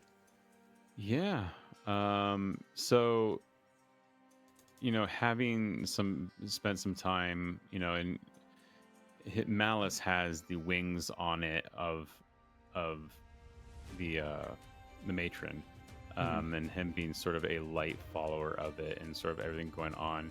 He has, sort of the same idea for this pistol. Not sure how it's going to work or how it's going to look yet. It's just like a very much metal looking gun, no inscribing, no in like anything in there like shows what like it really is, but he did name it at this point. So I wonder why it's my plus 11 or plus a. I have to figure out the 2 hit is a little off. I'll figure that out here in a little bit. Yeah. Oh, because the other one's a +1. That's why. Let's see if this rolls. A 22 to hit. Yeah, so you feel you crafted that weapon really, really well. Basically, it's just going to be Cool. like if it misfires the first time you... Yeah, it was amazing. that would have been, yeah, just a This bad omen. explosion. Yeah. But yeah, he named this one Devotion. He's not too sure what the look is yet, but it's Malice and Devotion. Beautiful. Yep. I think a little bit is Malice because of his past, and Devotion more like along the lines of with the undead he had to deal with, the devotion to the Raven Queen of putting them where they're supposed to be is sort of this idea of like he's doing her will. He's devoting himself by putting down these undead creatures is sort of his like idea of what the second pistol would be. Oh, yeah. Love that. A little bit of Some good flavor. a little bit of flavor there. So yeah, Malice is +1. That's why it's a +11, or it's 11 to hit to a 10 to hit. So it makes sense. Okay. Awesome. And so, yeah, you got a nice little track on the job. You feel you crafted your weapon pretty well. Mm-hmm. So, anything else from Mox? No, like I said, he lets the party know there's potential for making some gold. He shoots it off. Pretty much one shot, looks at it, like puts a standard around it, like looks at it and he's like, okay, I see how this works. And then like, it's one of those ones where I think when you fire it, it shoots, and then like as he like flicks it down, the shell comes out the back. It's like the cool like movie style shotgun look. Nice. Like wham, poof, and it flies out. Yeah, Hell one of yeah. those style. Yeah, and that'll probably be like short range, like Yeah, it says 15, long range, like 30. Yeah, that's great because it says 160, and that's too big. Yeah. That's too Yeah, big. this is definitely a more short range, but Yeah, since you have the feet anyway, you can already shoot to the long distance regardless. But yeah, Yeah. so I think it was 15-30 I think is sounds pretty good. Yep. I will see if I can get that tone down in the. But yeah, hell yeah, nice. So, but I love the idea. This little pea shooter. Yeah, little pea shooter. You yeah, I mean, I still definitely got the noisy cricket in my head. Yeah, a little bit. I put a gun in Discord that's sort of like how I'm like visioning this thing. It's gold. The picture's gold, but it's like this little, like you knock the hammer back and just release the hammer instead of like a trigger. Mm-hmm. It's like one of those things like, I guess it would have a trigger on it, but it would be like just a single shot instead of a revolver. Yeah. But No, love that. All right. Anyone else with any small tracks? A little extra jobs people want to try and eke in throughout the downtime? Am I remembering accurately that we're trying to avoid the guards, the Ord? You just don't want to be doing crime. Do you have something to hide? It's probably so. better if Saeryn doesn't interact with them, but I don't think that applies to anyone else here. Well, Ludo, even though he doesn't like violence, he's interested in the Bowl of Judgment, just to like maybe hone some of his skills, and he knows that it doesn't sound like it's lethal. So, the brochure does say weekly sporting tournaments. So I think he's kind of interested in at least checking it out, seeing if there's like training going on. So there actually is a pit fighting downtime activity. So you could definitely on one of your nights engage on that. And you just want to be trying to do in one of the weekly ones. Yeah, I mean something small. I think it would.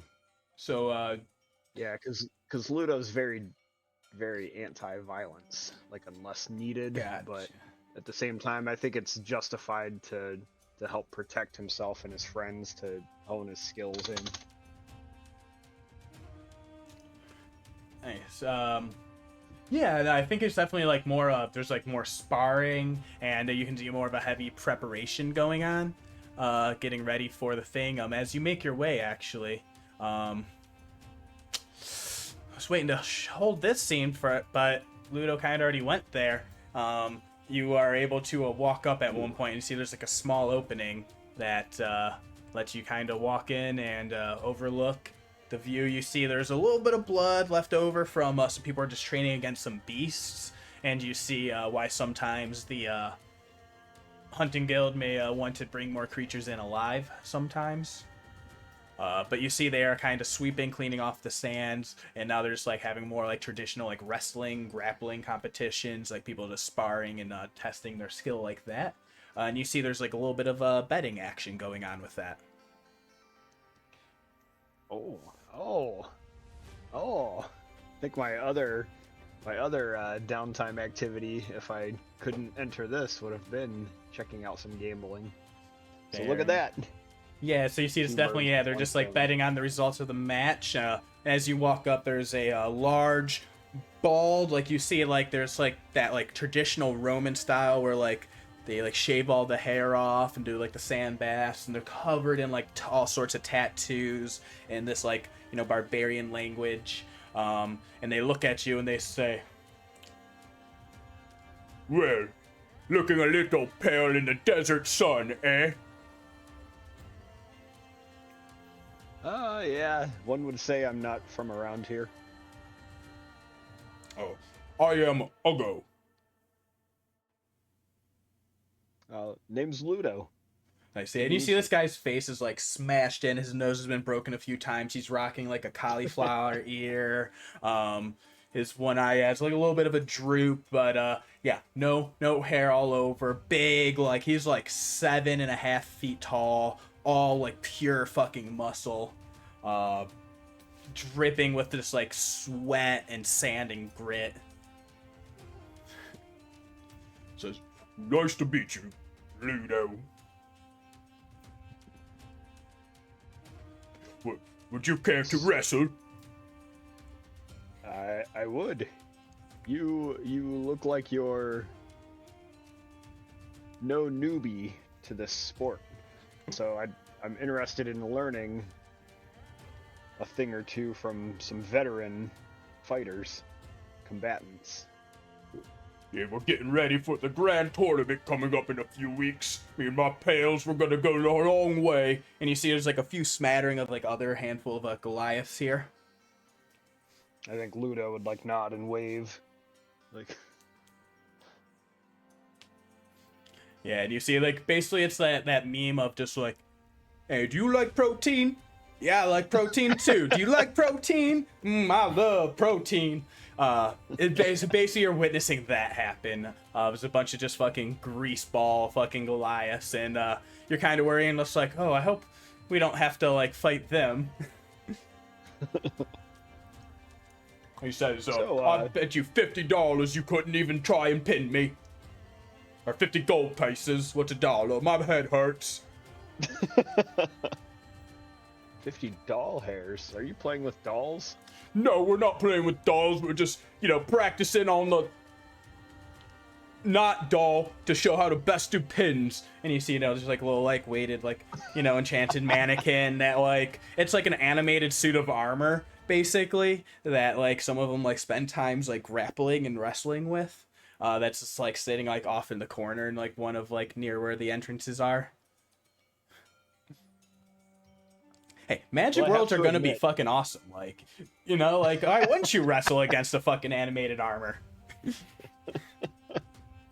I have to admit, I've never competed in a setting like this before. Whoa. Shall I have a warm-up match? Where? Bout? Well, the warm is Whatever it's it's already pretty warm outside, so I think we could just go right into it. 50 gold Aye. pieces down. You can first the 3 pins. What the heck? 50 gold pieces, you say? Mm-hmm. Let's go. All right. And you see he pumps his fist into the air and he says, "Clear out, boys. Get some protein ready. I'm gonna pin this puny man." And he beckons you out into the Hey, middle have of some the that sand. protein ready for me too. Mm-hmm. You doing anything in preparation? I mean, what? So he's not wearing like any armor or anything. No, yeah, he's basically just wearing like straight like loincloth. Maybe has like a couple like 2 sweatbands, like looking things like on his wrists. Smooth and bald, has a baby's bottom all the way around. I think Ludo would take his armor off, lay his weapons down. Oh, smart call. The more materials you have on you, the easier it is for me to grab onto you. Whenever you're in a hand-to-hand fight, you never want to give your opponent an advantage. So, I see you have the advantage. You look pretty slippery. well, you know, you rub yourself down with a little special oil, you know, when you're giving a bath, and it makes your skin all nice and smooth and soft and, you know, a Is that little slippery. The oil over by your mannequin there? Well, no, that's for the parts of the armor there. Oh. Well, may I use some of your oil? Mm-hmm. Yeah, and you give yourself a nice little, you know, make it down. So basically, this will help make it a straight roll, so you're not, you know, and they don't have any bonus on trying to grab you. Grease up. All Yeah, right, cool. Ludo greasing up.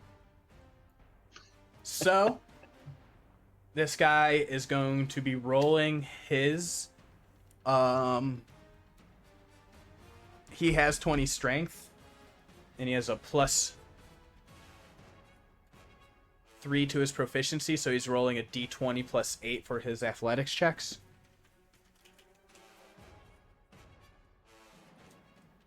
So your DC is 12.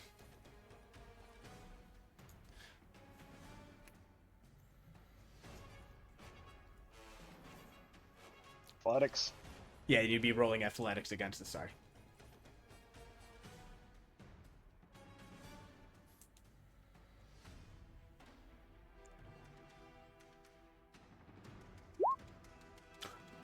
Oh no.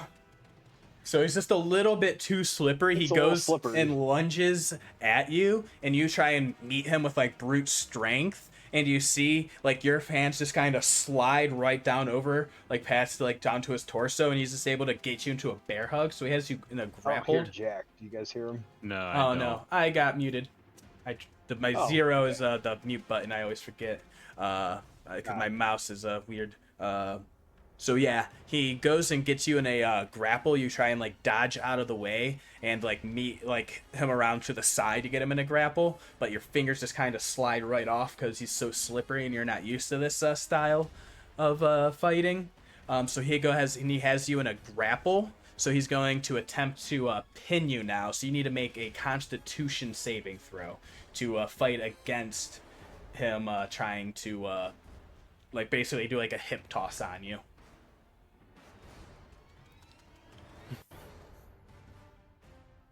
This is going well. Yep.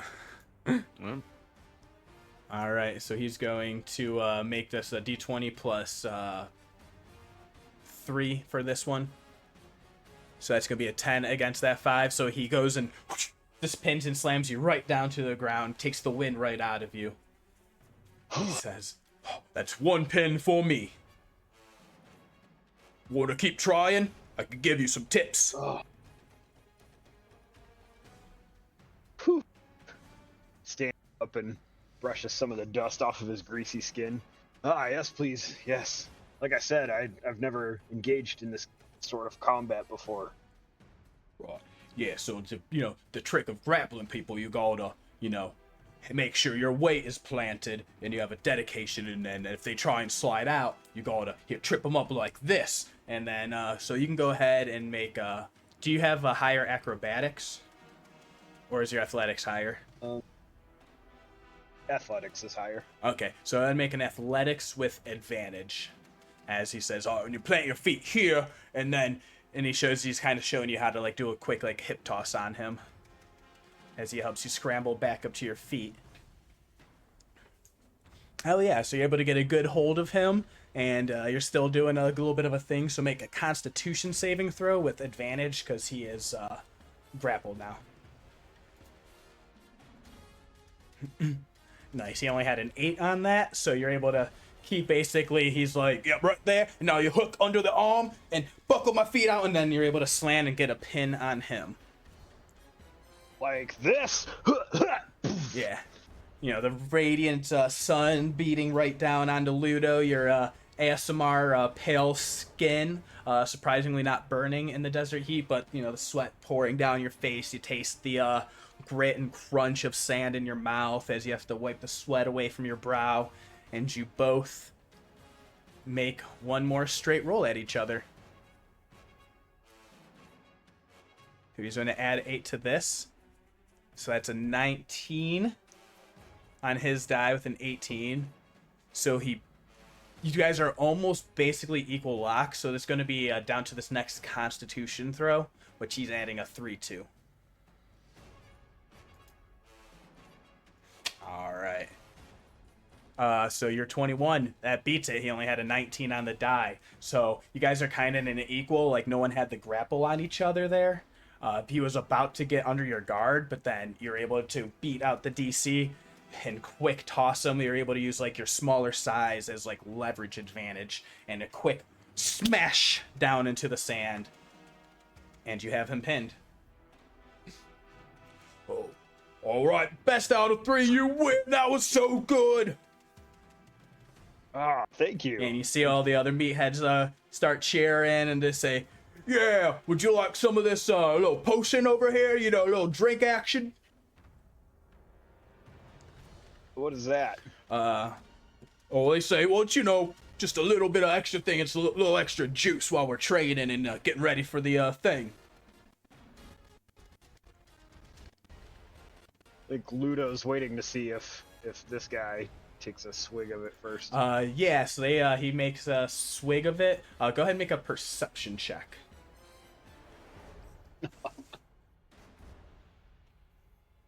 You definitely notice as he takes a drink of the potion, his muscles and veins bulge up a little bit. And you're thinking it might be a little bit of a potion of giant strength action going on. All right. Well, let me have a sip. Yeah. Would you drink it now? And they basically hand you sure. a bottle that's almost about ready to be uncorked. Yeah, we'll drink it now. All right. Yeah, you take a drink of it for the rest of an hour. Your strength is at 21. You just get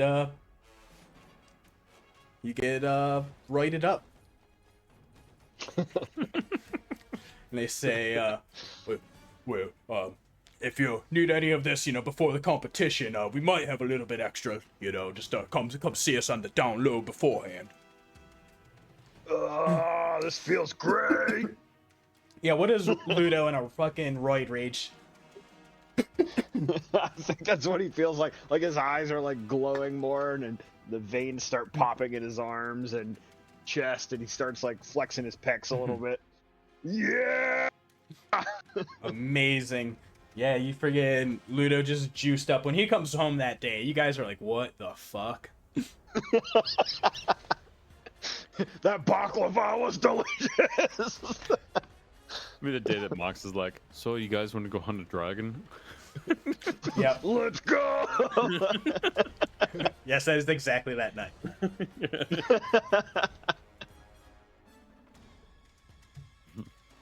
Yeah, how does Saeryn and Morgen respond to that?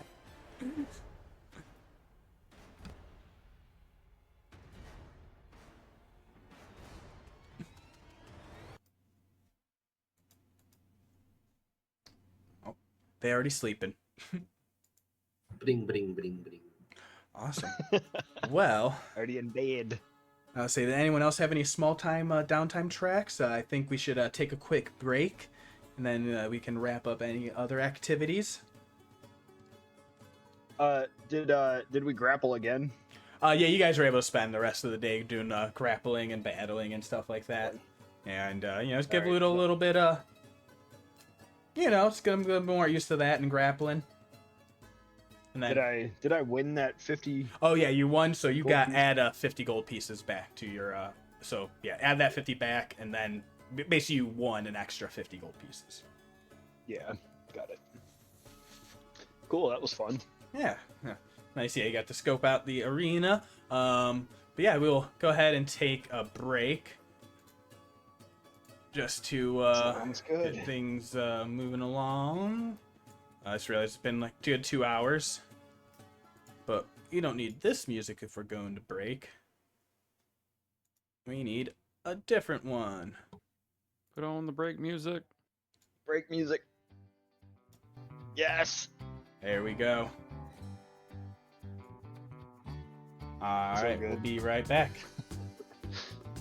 See you guys in a few.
All right, and we are back. Hey. Get that mood lighting. Keep the music rolling. See how people doing. Doing great. Yeah. Yeah. Fun.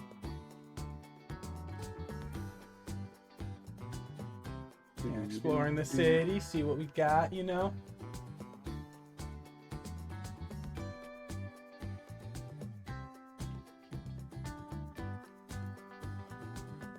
So, give it a few more minutes.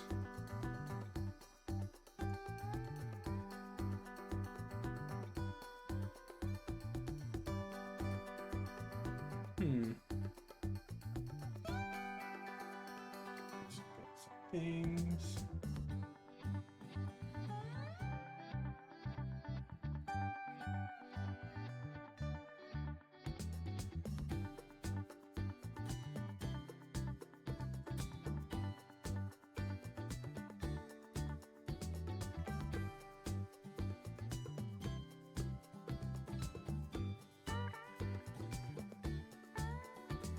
All right.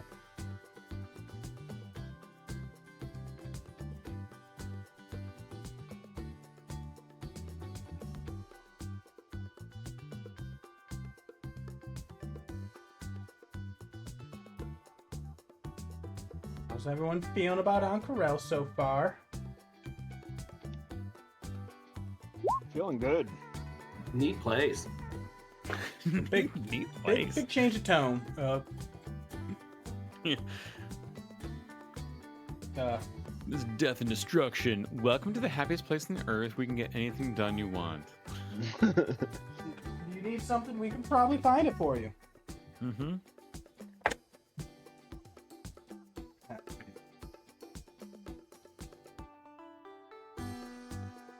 So I'm just gonna get my snack in. Is that everyone back?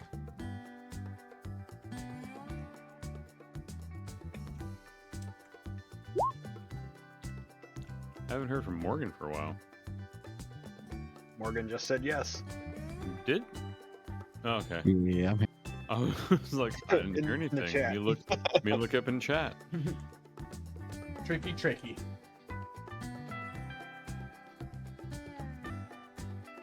So, once again, I cannot import I cannot stress how important snacks are. Always be snacking, DMs. Yeah, that's a cookie and a Rice Krispie treat I got ready to roll. You need the energy.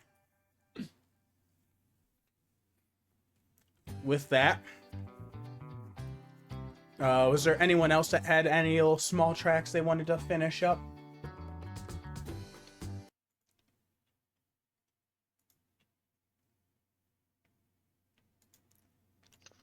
So I can remember if there was anyone else that was still waiting in the wings.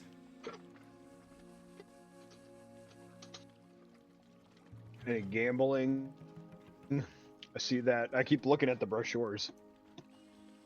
There's lots of I gambling in intentionally brochures. used all my portents, so I'm not tempted to do the gambling. Excellent. There's the oddities place. Which place was that? Which brochure? The Bone Garden. That sounded kind of cool.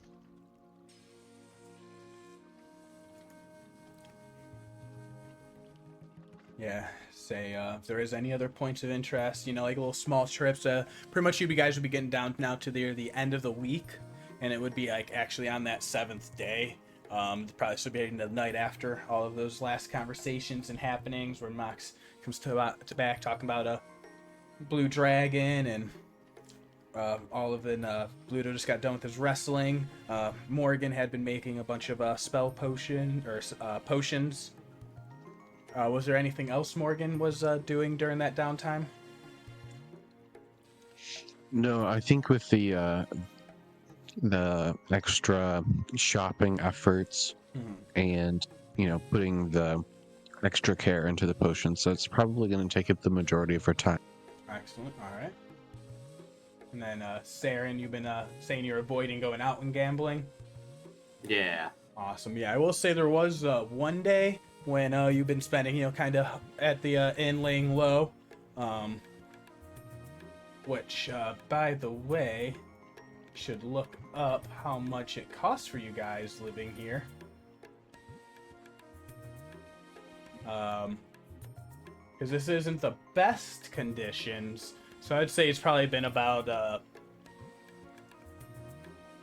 for the week for all of you, we'll say it was about 5 gold pieces a person.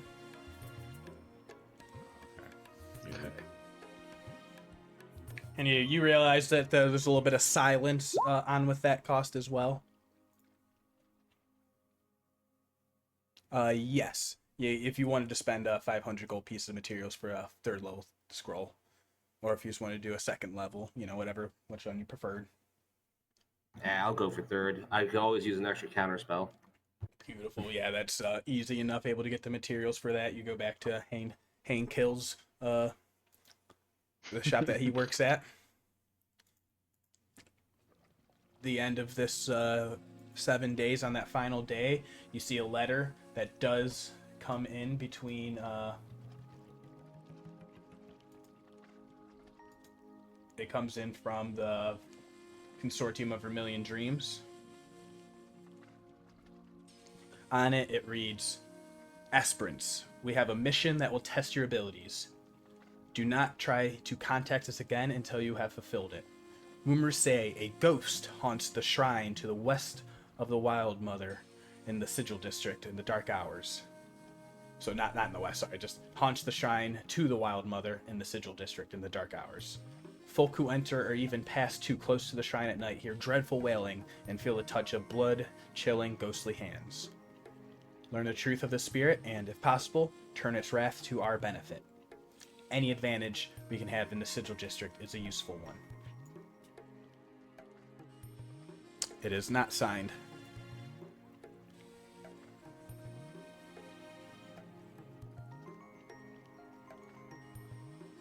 And you all see this letter. It was just kind of like slipped, like you each all get one copy of it slipped under your doors, like when you go into your room. It's a weird one.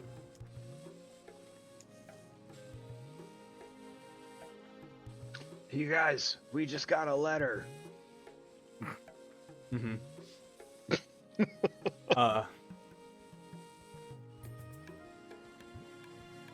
I would say at this time when the letter came in, Saeryn, you were sitting down playing, doing a little bit of cards and gambling with Dio. He would come over every now and then, and you guys would play for like low stakes, like coppers and stuff like that. Yeah. And he's saying, he's like, "Well, looks like you have a wetter coming in. You finally getting some jobs going?" Honestly, wasn't aware that anyone really knew we were here. Strange. Something about ghosts. Oh yeah, I heard of that. That's people been avoiding that area at night lately. Because they're afraid of ghosts?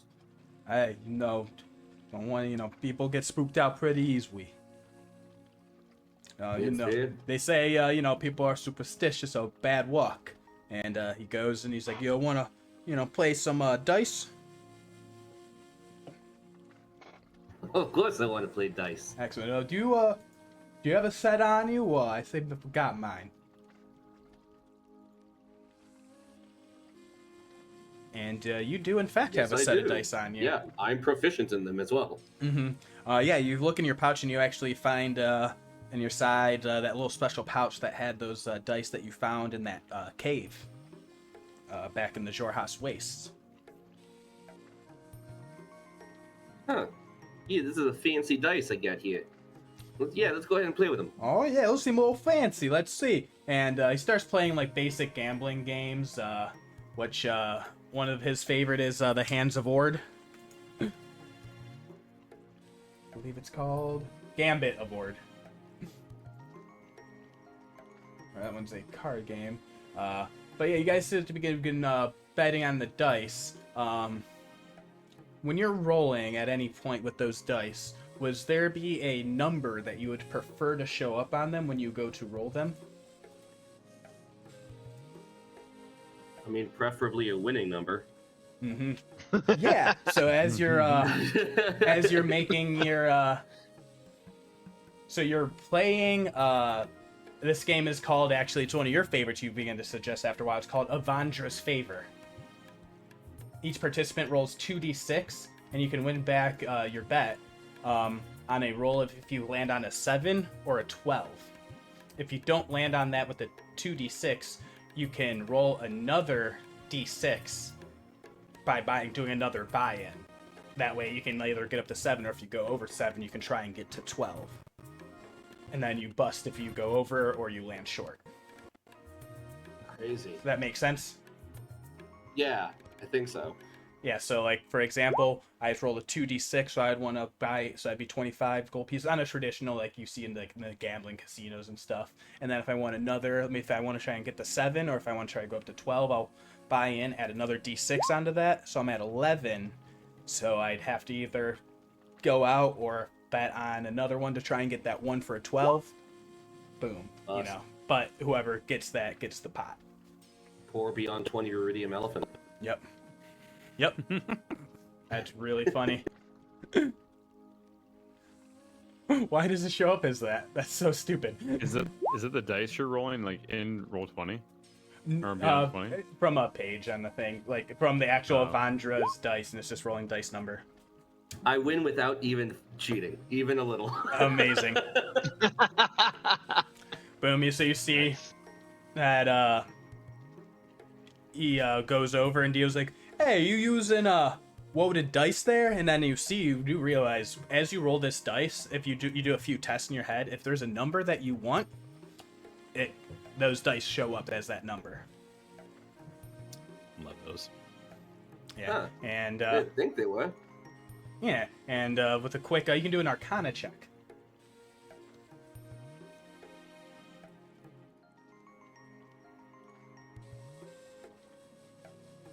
If you would wish. Yeah, I'm trying to decide whether or not this is an advantaged roll. Oh yeah, would you whip 'Cause out of your the goggles goggles. and look at it, or do you Yeah. have them on Yeah. already? Yeah, you kind of just have them on, I think right? Saeryn would probably pull them out of his pack and like slide them on. Yeah. Oh yeah, go ahead and make that Arcana check with advantage. 14. Yeah, you these have just the faintest magical trace. Like you basically need to be casting a identify directly on the item. Like they haven't even like shown up in like a detect magic that you've ever even tried to use. And you know these items to be called charlatan's die or dice. Oh man.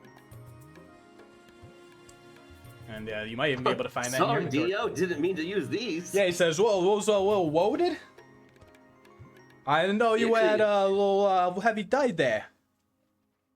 I think he watches me put the goggles on and start inspecting it, and I start like, and I was like, actually, yeah, I found these in a cave, and I think they might be loaded. Oh wow! Well, you always hear people accused. I mean, you're a friend, so I didn't want to, pull out a knife and stab you in the neck because I thought you were cheating. So, I was gonna let it slide if you made good in the end. I mean, I didn't know they were loaded. Yeah, he says, it didn't seem like you were cheating. I tried looking you up, and nothing came up out of it. But wow, those are really, those are a good possibility. That has me thinking. You interested in looking for any jobs, Waywee? Well, I did spend a whole bunch on these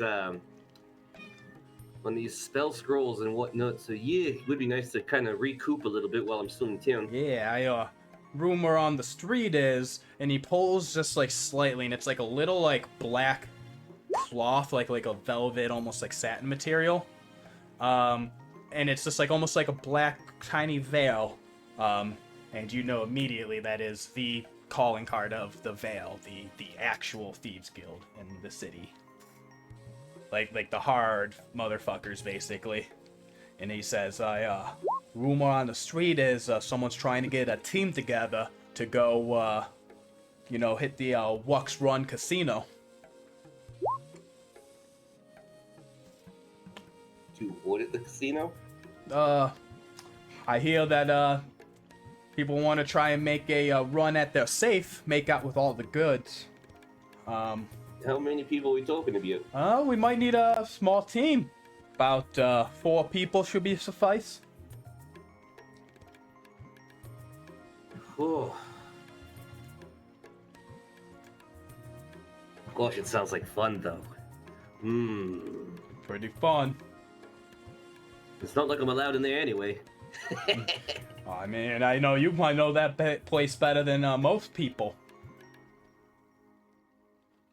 Well, yeah, I mean, they carry you out, but they have your head facing forward so they can ram it into the door, so I got the good look around.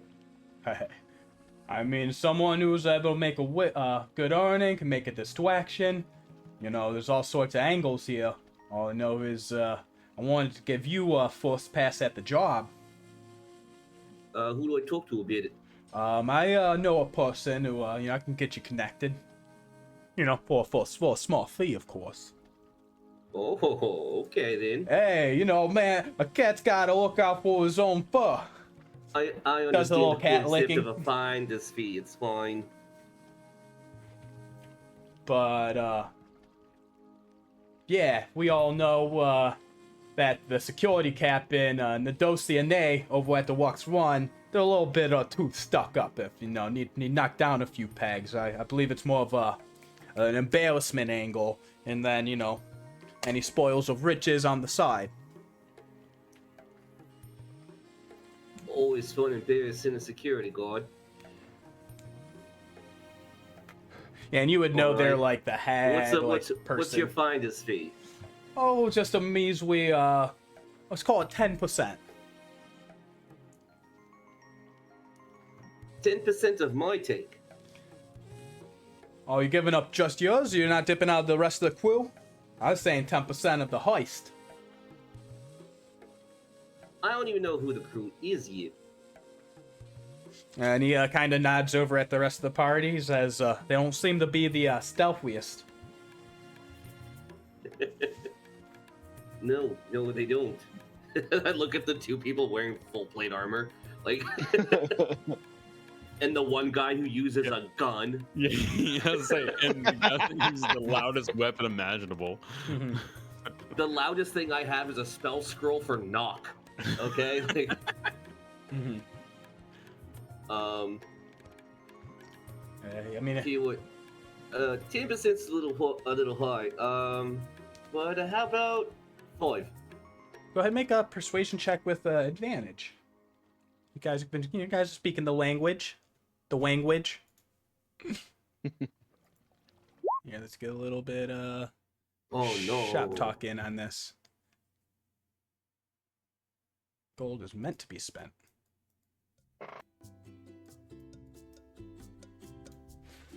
Alright, 11, he says, oh, well, alright, I was trying to get away with the 10. Let's meet in the middle. It's called a, smooth even 7.5. Done. I was aiming for 8. Yeah. Yeah, he said a nice even. Here's a decimal number. Yeah, exactly. Cat math. Perfect. Oh, hey, that's a little wooed. Perfect. Yeah, well, I'm gonna say that. I'm not supposed to be in the butt root. You're lucky I'm this polite. Hey, I know a thing or two about luck. That's why I make other people lucky. That's why I came to you first. Should be Exactly. happening maybe in like about a week or so. Now that I can tell them to put a brakes on the other party. Cool. Who do I talk to? All right. Gotta play in the angles. I'll get back to you with a name. I only know him by a code name right now. He's a Waxodon fella known as Mr. Gray. Roll 20 ruidium elephants. Yeah. That's 2. That's 2. Yep. Let's do this session, I had it man. planned already, and then he beat me to the owls earlier. Oh, let's do this session. It's all coming in. Nosebleeds. Nosebleeds. Yeah, police group players and the DM. Amazing. He says, yeah, I got there's they like the code names, there's a Mr. Black, there's a Mr. Blue, there's a Mr. Gray. You know those discreet types. But an alias with a color in it. I would love one of those. Hey, you seem a little too cheerful for that. You scream a little bit more your presence whenever you show, right? Yeah, I guess you just. Would Saeryn be Mr. Pink? That's kind of messed up. See, he's looking at you, he's like Mr. Gold. And see, always like to make it rain Mr. gold. Hey, you're my lucky little friend. He gives you a little hug there, and the hug is crushing. Because it's the biggest tabaxi in the world. He never holds back. Like, it is always like, he has like I said, statistically he has a +5 to strength, +5 to dexterity. He is the fattest, strongest, highest constitution, most dexterous cat you've ever fucking seen. Charisma in the dumps. Dude should be a pit fighter. With this coat, I don't want to, get a trim when I don't want to. He doesn't pit fight because he's vain. Yeah, he claps you on the back. All right. Anything else? I'm assuming that's for everyone else. Yeah, to say answer, yeah. Say if you had any other business with him or anyone else. You guys just got that letter in that scene as you are all sitting at the inn together. And Dio's like, "Oh, excuse me, I'm gonna go see myself out. Go make a call." And sounds good. About this letter, should we follow up on this? It says aspirant, so I'm wondering if it's from the all seers, all sites. Well, said don't try to contact us until after it's done, right? Mm-hmm. So I didn't really contact anybody. Well, you guys can go ahead. No one that knew where I was, at least. Mm-hmm. There was the one organization that said they would contact you. Yeah. And that's the Vermillion people. Well, we were expecting instructions by way of letter, so perhaps this is exactly what we were waiting for.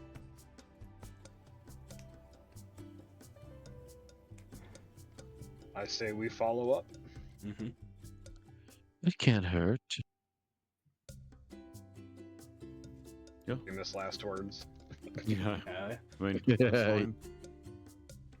Usually it's not just ghosts. Usually it's someone, like sort of hiding out in the area.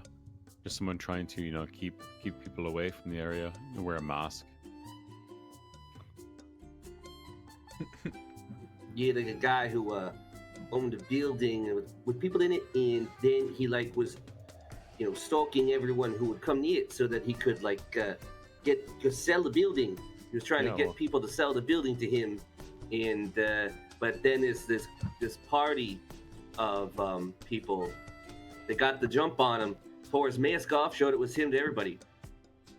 Yeah. He probably would have gotten away with it if it hadn't been for that party with that dog. Yeah, I've heard about the party. Famous druid. Famous druid. Yeah. I'm trying to come up with a mystery machine, like. That's a druid, a wizard, that's a druid, a wizard, a paladin, a bard. Yeah. Yeah. They have it's like one of those apparatus of Qualish or whatever. It's like a big ass fucking Yeah. Yeah, they travel around. Let's see, actually. This is me fucking myself. Potentially. Well, shit. Rumor has it that party might be showing up in the upcoming championship. I said 75 on a D100 or higher, and Scooby-Doo's going to be in that fucking Bowl of Judgment tournament. I mean... And I have to make that party.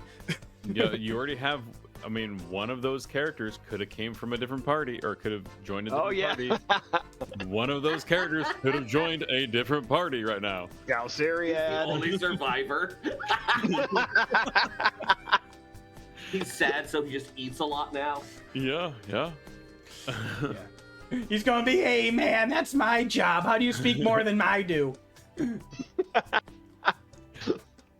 Awesome. But yeah, so rumor and hype all about the tournament as well. Like, it has been the talk of the town. Like, oh my god, did you hear? Oh, there's gonna be elementals, and there's gonna be creatures and challenges, and they're not letting anyone see the inside of the Bowl of Judgment. It's shut off for the next 2 weeks while they have mages and arcanists all come in and rearrange it. And yeah, I heard that guy Skibby Does is going to be there and his crew.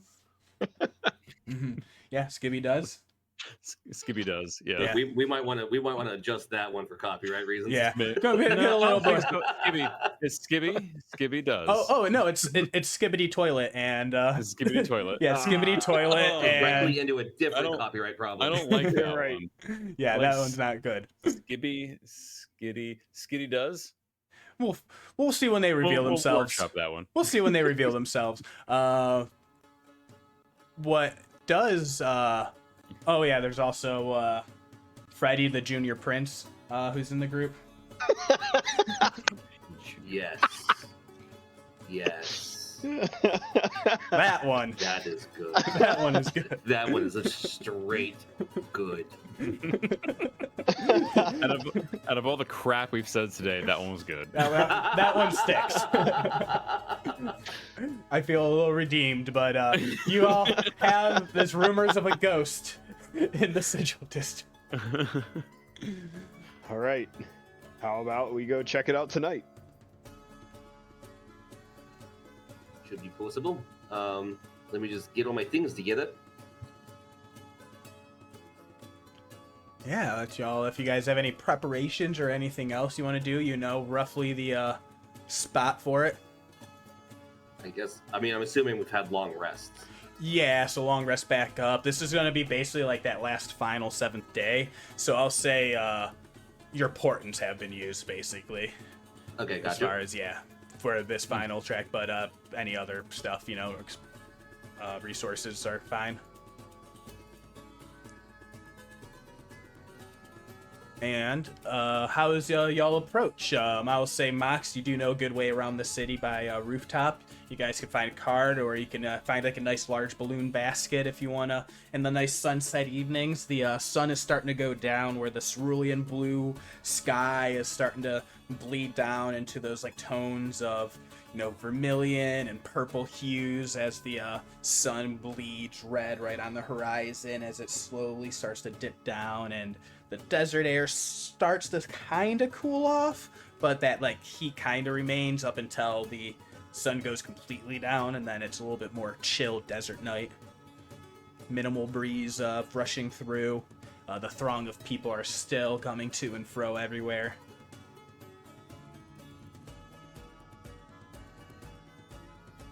How long of a walk? Like, if we just gonna hoof it, how long of a walk would it be? From where you're at, probably a couple hours, maybe an hour or two. time. Yeah, let's see, because you guys would have been in the Sun-Cut Bazaar, and the Sigil District is... I mean, you're able to cut a good way cut through the city, so that'd be like an hour.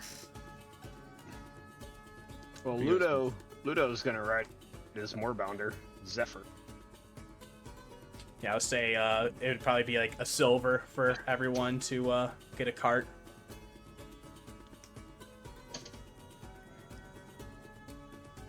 Yeah. Yeah, Morgan would cart around and stop. Hell yeah. Gotta pay for that. Hey, That's silver. you gotta tax them. Ah. Yeah. So you guys making your way. So it is getting down into sundown at this point by now. Here is that site of interest. As you all make your way, where would you all like to be? Which direction are we coming from? You'd probably be coming from like the west on the map. Yeah. Let me do one thing. Get like some better music. No, I was trying to get some better music. Spoopy music. Yeah, get more nighttime chill, relaxing. I'm just like, I think all my spooky music's too spooky though. Is this just one tree or is it a bunch of trees?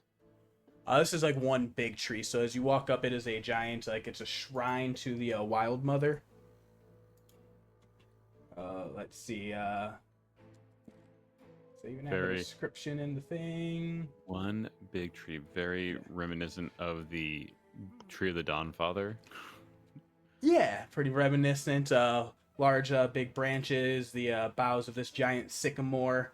Yes, you know, students can be found hanging out here during the day, but it's probably like a good 50, 60 feet tall, and has a expansive canopy under it. The trunk is probably like a good 20 foot wide at the base in the middle.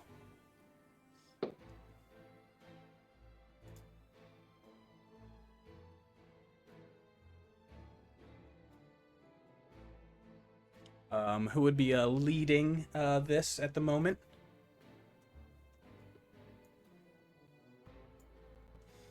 Here, let's pull y'all over. If it were up to Ludo, he would just probably sit down on a bench and wait until we hear something. So unless anybody else has a better idea. No, Mox would be sort of behind the bench, away from things. I think right about there, back to something, make sure hopefully nothing sneaks up on him. Mm-hmm. Yeah, you guys just kind of hang out, post up in the area for a little while. Has anybody actually fought a ghost? Yeah, let's say, for just shits and giggles, ghosts are real. Do we know how to fight these things, or what to do with them? Well, why would we have to fight it? That's true. That's me jumping to conclusions that they're nice ghosts, like Caspian, the not so vicious ghost. We can't bring in the entire Hanna-Barbera. I love it. I love it.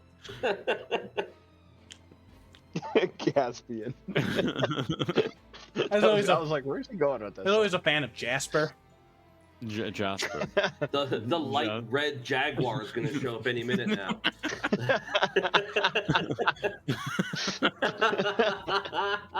If this continues, wild actual cannibal Shia LaBeouf will spawn, so we do have to stop. I know you have a token for that. I know you do. I fought it before. Do not. Saeryn hears from his pocket the bags, just like, "What's so funny out there, eh? Yowza!" No, the back of You trying to fight a ghost? No, we're not trying to fight anyone. Can we all hear this bag? This is one No, of those just things, Saeryn. This one. This one is just Saeryn. This is one of those things that we. Funnier. Yeah, this is one of those things where we all start answering the bird, and then Jack's like, "I guess the bird can talk to everybody." Oh no. From the cave-in map. Okay. Yeah, I usually just been pulling your token out of every the handout thing, but I don't know why it doesn't save your info. Yeah, when the D&D Beyond stuff reset, it set my rolled health to 1, and I'm like, oh, my max health is way more than 22. Oh, yeah. Here, let's bring you over. Which map did I put you all on? Yeah, because I did have you guys do max HP addition on that crater. And let you save that all up. Awesome. Anyone who wants can make a perception, survival, investigation, or any other checks.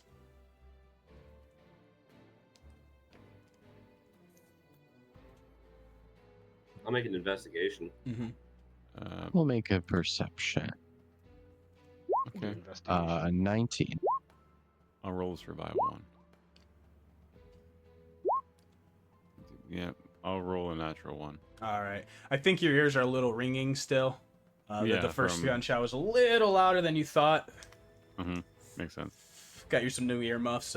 Easy enough. So you're just kind of lounging. You guys kind of like walking around the area, hanging out. It will be Ludo. You'll hear the casting first. An incantation. More because it's just like a whisper under a breath. Morgen, you see the flash of arcane energy. This attack does a 15 hit max. 15 does not hit Mox. Does not hit your AC. All right. You feel a ghostly spectral hand try and reach out and grab and hit you, dealing necrotic damage, but it just fails and kind of brushes off of you. We're going to roll initiative as I pull up the turn order. And let's see if this works. Yes. Yay! 5.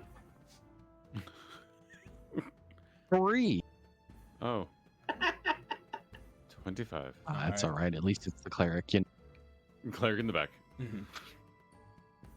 All right. 12.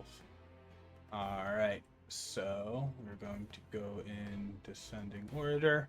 Max, it is your turn. You do not see anything or any enemy. Oh, that's fantastic. Nothing, eh?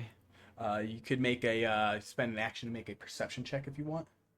Yeah, I'm gonna have to do that one because I just can't go willy-nilly firing off into the crowd. I guess Mm-hmm. a 15. 15. All right. I will be calling out like I just got touched. I just got something just brushed against me, and it was very cold. Mm-hmm. Sort of like trying to figure out what it was. Yeah, so you're looking around wildly, and you definitely feel like see a little bit of rustling coming over in this area, like hidden in like under branches, like inside the branches of the tree. Oh man.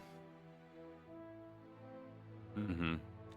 It will be Ludo's turn next. What would Ludo like to do? Or do you have any bonus actions or any movement? I mean, I might move. I don't think I have any bonus actions worth a while if I'm not shooting things. So I think I'll just sort of dip behind the bench there Mhm. and sort of like try to get some cover from it, like sort of squat down, like keeping an eye on that and point out to everybody that there's up in the branch. Yeah. So up in the branches there, something invisible, I think. You see like you see actually a flash of color, like almost like a wispy trail of like like a cloth or some material. But you definitely see like movement right up in there, but it's like something like that's fully obscured from your view at this point. Okay. Yep. Ludo will Sort be of your relay all that information out to everybody. Ooh. Let's try this out. Did Ludo see where the branches were moving? Go ahead and make a perception check. Yeah, you see with the help from Mox calling that spot out, you already know where to look. Alright, Ludo's gonna use his upgraded spear and cast a moonbeam on that spot. What does your moonbeam look like? It just looks like a ray of golden light that just comes down. Is it in a... yeah, it's a cylinder. Mm-hmm. So just like a golden glow. Just like a boom. Just the moon light concentrated, shining down. And it for a second makes you miss your friend Aljin.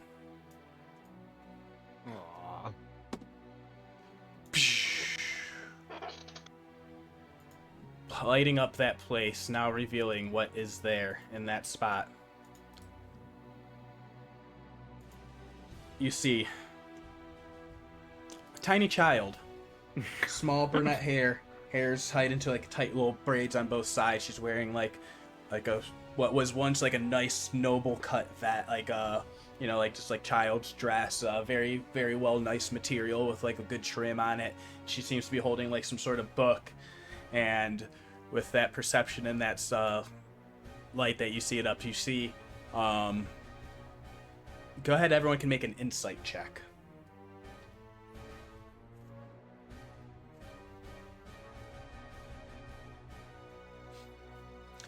They're just rolling great, guys. Yeah. Yeah, so Ludo and Morgen, you both see a frightened child, basically. Do you have anything else, bonuses or anything on your turn, Ludo?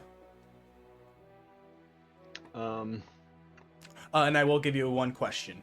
Do you want this spell to deal damage? Do I get to choose that before I see it's a child? I will let you choose this right now, as you see it's a child. Well, then, of course, Ludo would not make it deal damage. Excellent. Yeah, you say... Ray wants to make it deal damage, but Ludo would not.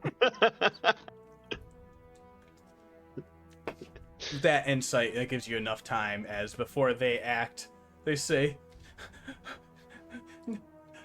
Woo! Leave! No! Woo! And, Ray, make a Constitution saving throw.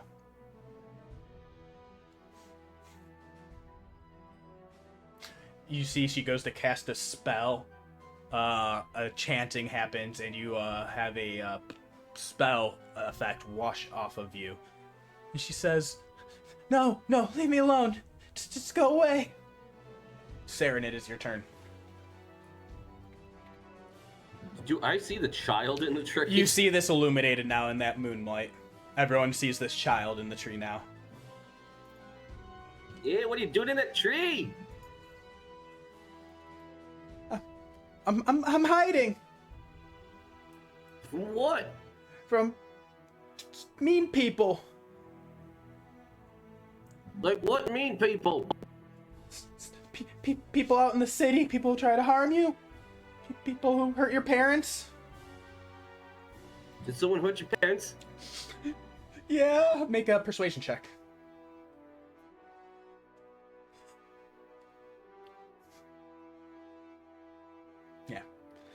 Yeah, you see this child immediately breaks down into tears, and ceases all of her actions and activity. She says, Hold on, you're roboting. Can you say that again? Oh no. You see the child basically like breaks down in tears in response to your questioning, and she says, yes, I've been all alone and I've been scared, and I try and make sure no one bothers me here at night.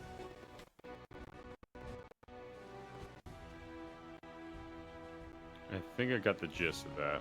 Oh no, is Yeah. it that bad at roboting? Yeah, it's that Yeah, bad. it's rough. Oh fuck. Alright. Is this a little better? No, No, Nope. it's just still giving us audio. the remix. You're still giving us the remix. Alright, I'm just gonna try dropping my threshold. Does this work a little? Not better? No. A little bit, but not. No. Oh, hold on. Alright. Just trying to get us like That is- directional onto the microphone with low like threshold. Yep. Let me put my That's it right That's there. good. sorry, let me get my gain up a little bit more. But yeah, so sorry about that. So you see this little child basically starts crying and saying how something happened to their parents and they've just been all alone, and like I hide here at night so no one bothers me, and I scare people away. You can leave me alone. So here's the issue, kid. We're just the first people to get here. We're nice. The next people who get here expecting a bunch of ghosts and scary animals and creatures, they might just light up the whole tree. Mm-hmm. Yeah. And she says, is this gonna hurt me? And she's like frozen in like fright inside this illuminated moonbeam. I don't know. Don't move. All right, it will be if you have any.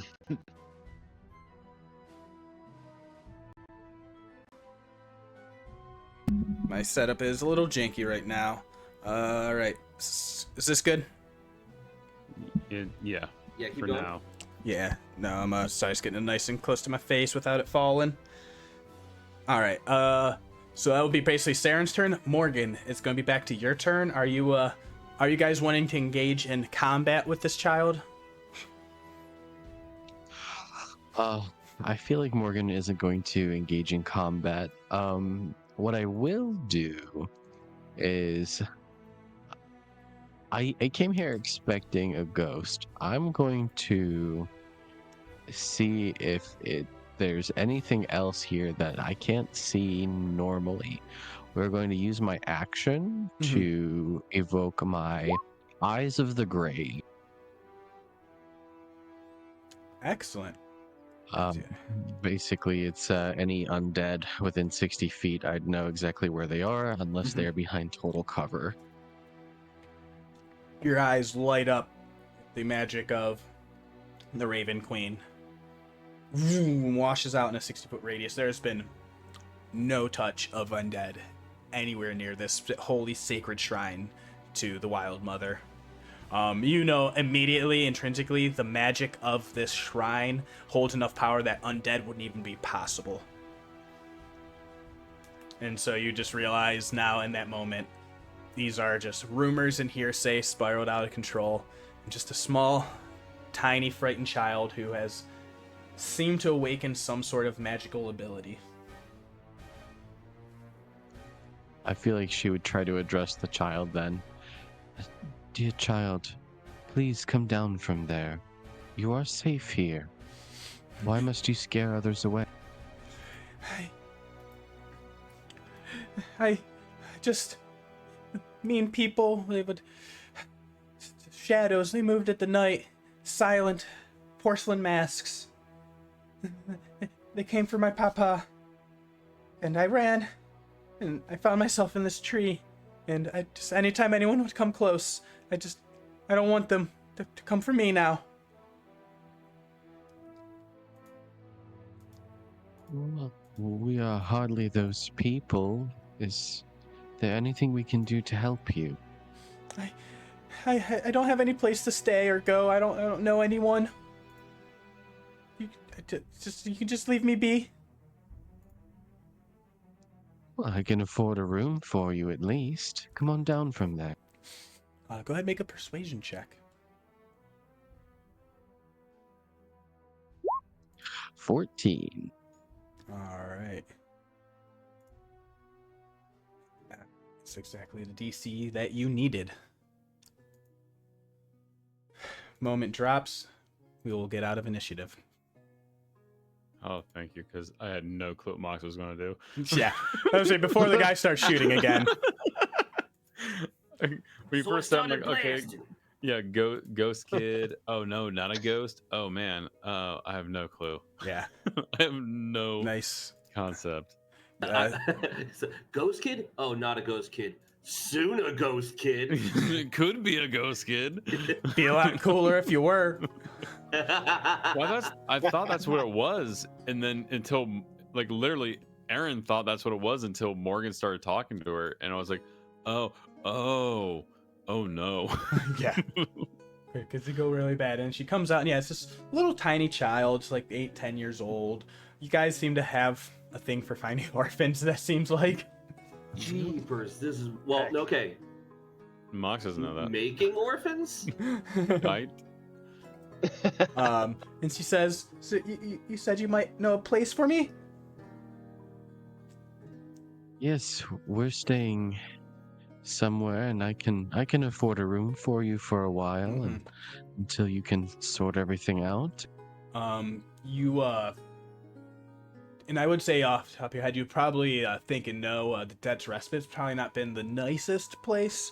Wouldn't be the best place for a child, but you would think that the first eclipse, the place where you'd first gone to with Aloysia, seems like a little bit more casual and not as dangerous criminal element. Yeah, not as sketchy. Not as outwardly sketchy, at least. Yeah. Still some cult shit, but you know.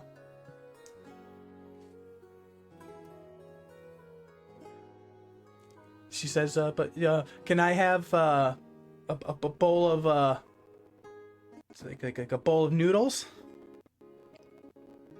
Absolutely. and fried fish Let's go on down and see what they have in the kitchen. and a glass of juice. All right, come on. Think I could color there?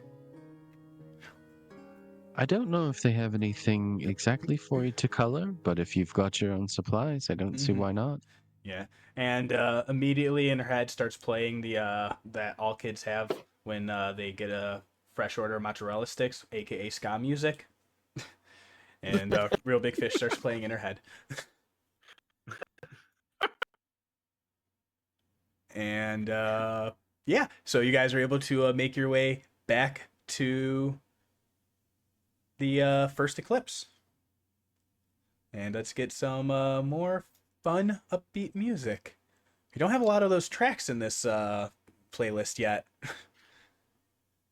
This is not a Jack just scrolling, trying to find something happy. Battle, Nightmare Carnival, Evil, No. Jungle Tribal, Rivals. He just starts Calm, sad. playing the break. It's like I guess break music. Yeah. Is the Might eventually be useful. Here, let's try this one. And you make your way back to the first eclipse. Let's see if I can find that one.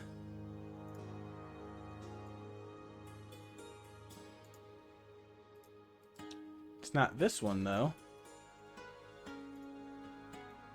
It's this one.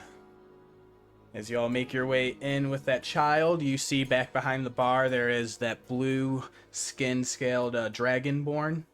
Saltracker. What's his name? Satrak, or Runestrider.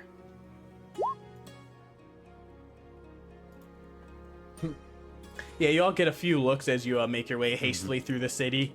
Try and like, all right, this is a little weird. But as you make your way in, you see Satrak, and he says, are you back from your next mission?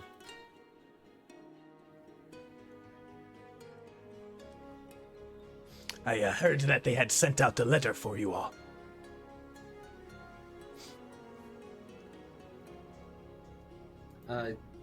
Yeah. It wasn't ghosts. And you see he's like in the middle of serving someone, and like he hushes them away. He's like, all right, I will get to Elisha in the back room for you. Is that the child? No, it's yes, it's a child. And you see he calls someone over. They take over behind the bar, and he says, go send for Elisha. I'll take care of this in the meantime. And he goes to... I didn't have a decent punchline that didn't feel like punching down at someone I didn't feel like punching down at, so I'm just annoyed that I have a child with me again. And he says, let's get the child out of the bar. And he goes and takes you to like the little like 3 keg wheels on the back to behind the bar on the other side to like take you to that back room. You all pile in. You see someone else go running off to go presumably grab Elisha. And he says, so what happened? Why did you end up with a child? Can I have some juice? And he says, we don't really have juice here. And then he looks at you all.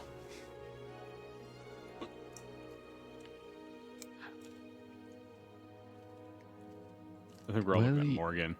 I think we're all staring at Morgan at this point. You see, we approached the tree and expecting this ghost. We ended up not finding ghosts. Actually, I don't think that a ghost could have gotten close enough to that tree. The area is very sanctified there, and inside the tree we found her.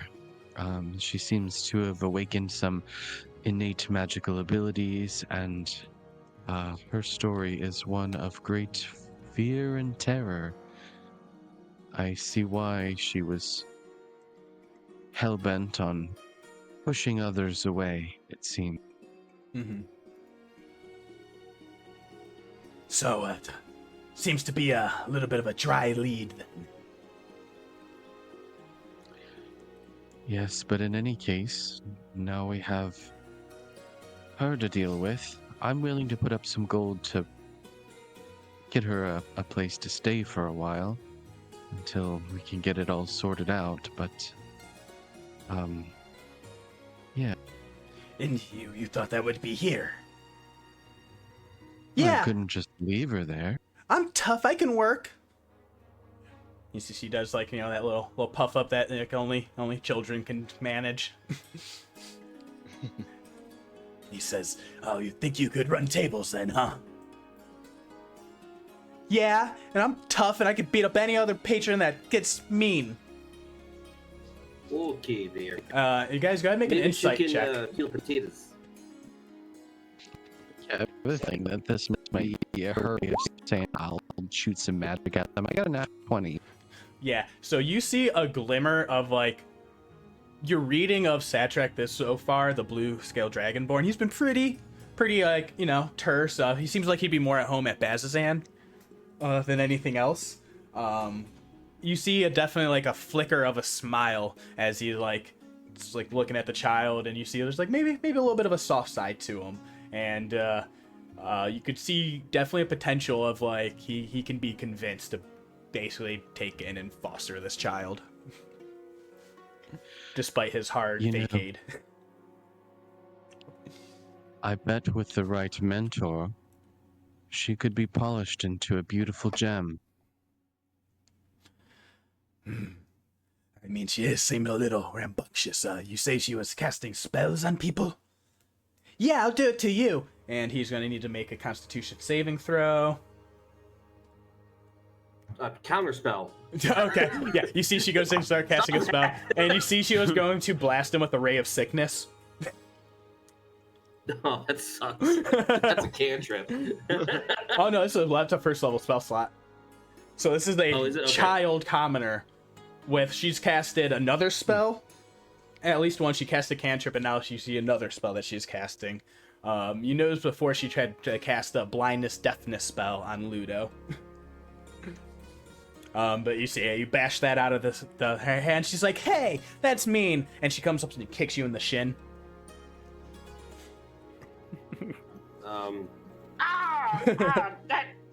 Yeah, I didn't have mage armor up.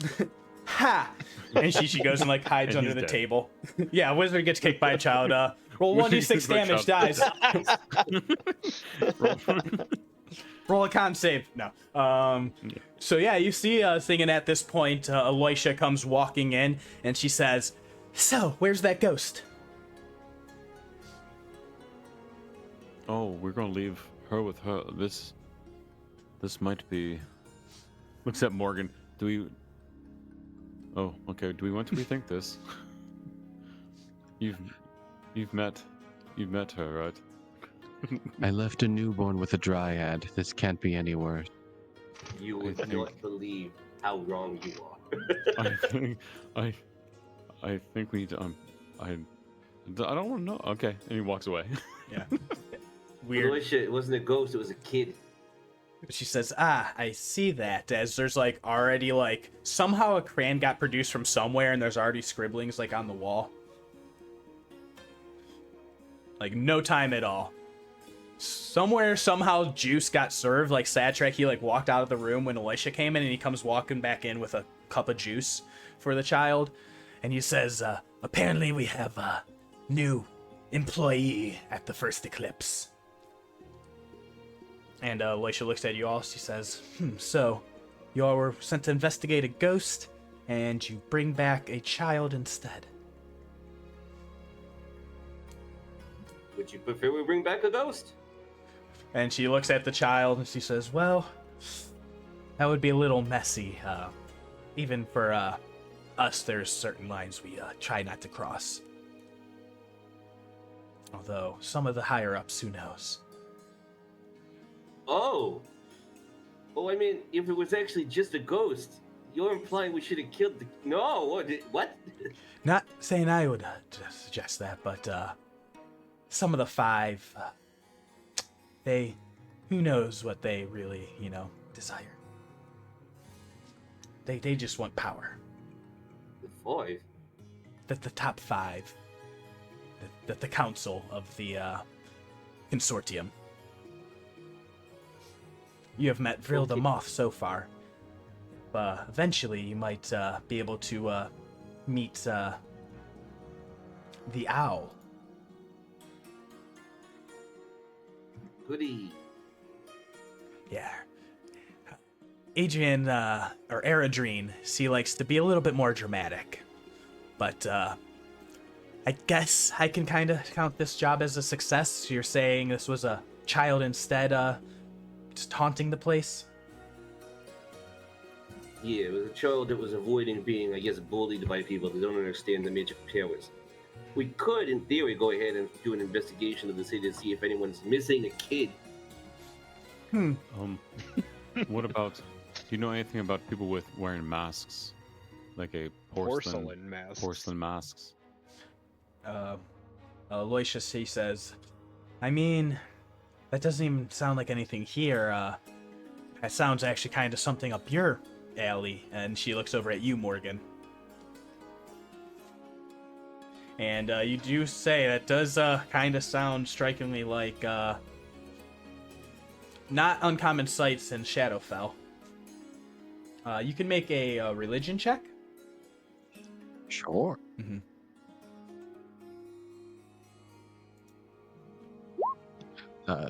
21. 21. Yeah. So you know that in the Shadowfell there are all sorts of creatures. Sometimes when there is a contract that gets accepted for various reasons, there are ways for people to pray for the deaths of others through the Church of the Raven Queen, and they're known as shadow dancers. And they are known to they are the silent assassins of the matron. Emotionless, passionless. If there's a contract filled, they will fill it, regardless of whatever moralities. In that description, the white porcelain mask is like the main tell. I've seen these back where I've come from in the Shadowfell. From its description, I believe it might be the work of shadow dancers. When someone prays to the matron of ravens for the death of another, and she deems the contract worthy, she sends these emotionless assassins, these silent killers, to do the work for them. It sounds like someone has made a powerful enemy, although who and why, I do not know. You mean somebody wanted to kill my... You see nobody earmuffed the child during this. And she just starts like, you mean somebody killed my parents? And she just starts crying. They wanted them dead. And yeah, just goes into hysterics. We'll just take our payments for the completed job and we'll head out. There's There's the straight man of the group. His personality is coming out slowly. Yeah, no, love it. And Aloysius, he says, well, they were hoping to give up a little bit more gold if you're able to successfully manage to use the ghost, capture it or in some sort of action, but I suppose this will have to do for now. We'll see. This is good enough for your next reward, and or for next mission. And she goes and hands out. She has like little bags of coin, and she gives everyone 100 gold pieces each.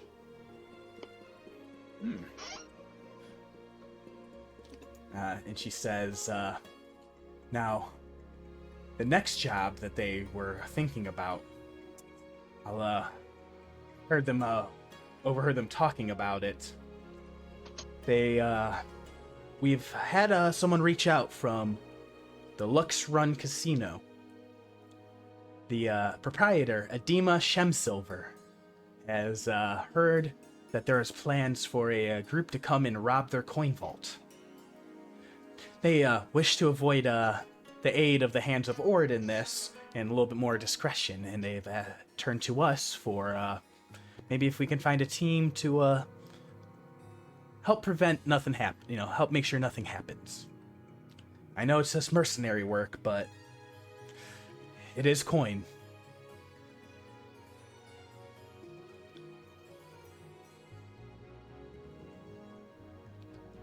I feel like Morgan would just like raise an eyebrow to Arlo. Arlo's like barely. He's not able to contain a grin because this is hilarious.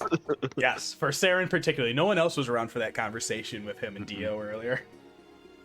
But that Saeryn knows something that no one else knows in this moment.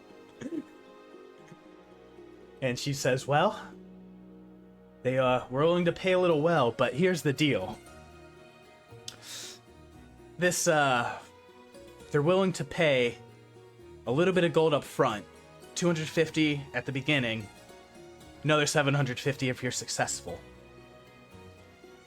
However, the Consortium will need a little bit of a cut of that. They're thinking about half, but you can promise good behavior." Yeah, she says, "I thought it was a little bit steep myself. If you can promise good behavior, be very convincing, we can probably waive some of that fee off."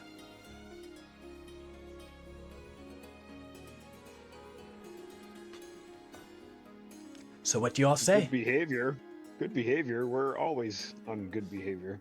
And she looks at all of you. She says, "Our time together in Bazazan will be, say, slightly different." Well, our intentions were good behavior. I think Ludo wholeheartedly believes that. So The road to the Nine Hells is paved with good intentions and adverbs. Kind of a Stephen King quote. So, is that acceptable on the job? And she looks at Saeryn, since everyone kind of looked at you. When do you need an answer for it? Well, I mean, the rumors on the street says it's coming up soon, so the sooner One the of the better. things- If you're going to have me go into the Luxor Run, then I'm going to have to make an appearance there first, just to prove that I'm, a decent human being, and see if it's cooled down a little bit for me over there. Oh, you have a reputation? I used to, it's been a while. Well, maybe we can help smooth over some of those relations. If they are a little reluctant. Yeah, I think that'd be great. We'll see what we can do. But yeah, let me go in there and just make sure. I'll tell you what. I'll go in there and I'll lose a few times, and they'll feel a little bit better about me. All right. Well, I mean, it's your money. Whatever you want to do with it. Well, I mean, the idea is of making money, so I can spend money to make money. I just like making money, but and she like looks over at Satrak for some backup, and he's kind of like already like brought the kid like over to the other room, and he's like just showing her like, all right, you use the broom here, make sure you're doing a follow through with the sweep, get it all up in a pile now, okay? You don't want to spray it everywhere and then get your feet through it. And just kind of already taking over duties. Amazing. All right, well, I will leave you all to it. Once again, we all know where you are sleeping at, so I can contact you when we know more about the job. Or if you hear anything, seems like you seem to have your hand in the underworld. If you might know who might be involved with it, maybe we can jump the gun on them and get a head start.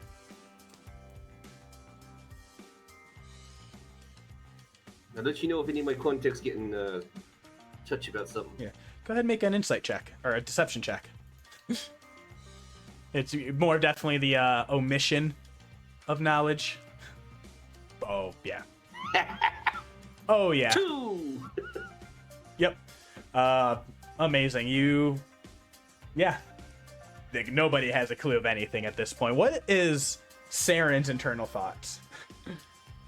Saeryn's internal thoughts that if I'm the guard and the thief, that is the best position possible to be in, and I'm not really sure what to tell anybody. Yeah. You see, she says, okay, well, I will let y'all get to it. You should probably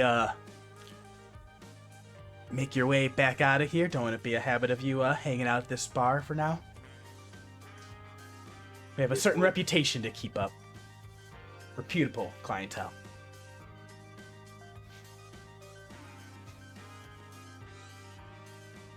And I guess children now. And Satrak, he's like, she's not that bad.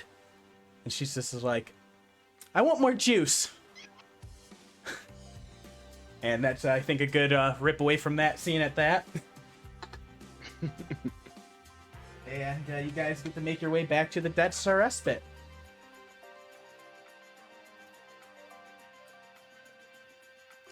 You are walking alone with yourselves. It has been pretty late at night now.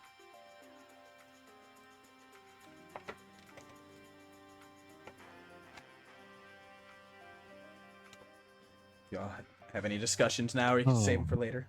Go ahead. So, shall we take up the protection job or the infiltration job?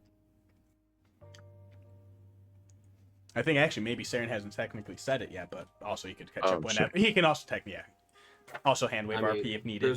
There's also the consideration of I take both, don't tell anyone about either, and then I just pick who seems to be winning at the end.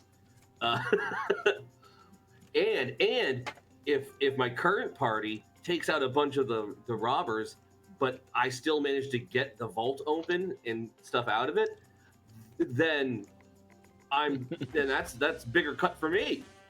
I think above board. I think the robbers is your party that's being tipped off. I mean, this could be whoever Arlo wants to get together, I guess, but yeah, I mean, but you've been hired for the party, and then someone squealed already on you. That's a good point. Someone's also already leaking stuff. Yeah, that's above table. I don't know anything. I'm gonna have to think about that. That's a tough one. Mm-hmm. We can also go fight a dragon. What? That's a lot simpler. That was an option too. I have a dragon. That's very quest. straightforward. That's very well, kind of. Yeah, Hey. It's very straightforward. Possible dragon. You need options. Yeah. I mean, we could go rub a vault, a dungeon, or fight a dragon. So my thinking is, if we protect the vault, we may make less money, but we won't be wanted. I also think it's going to be easier in general to protect. Ooh, I've got a sneaky one. Okay. So, we get hired by Aloysia. You don't have to tell us. What's that? If you don't have to tell us. If you have a second motive, you don't have to tell us. Oh, I could be lying right now. No, that's fair. No, I've got. Oh man. No, I need some time to ruminate it. So I have no idea what you're saying. So in this moment right now, Arlo does not tell the group about the deal Yeah, offer. I think I'm gonna keep that quick because we have a couple, like almost a week until this is all popping off. Mm-hmm. Seem like roughly, yeah, like by the end of the week. Yeah, and I definitely need to think about this because this is an important decision for me. Mm-hmm. I know what I would do in your spot, but that's me. It's a conundrum. It's A a Saeryn conundrum. conundrum. Good night, everybody. No, I'm kidding. I mean, as you guys get back, it's the end of that week of downtime. You have gotten all the spoils. You've been all that research. You're all pretty tired. You've had that meetup. You all get back to the inn of the Debt's Respite. Are there any other conversations and moments y'all would like to have?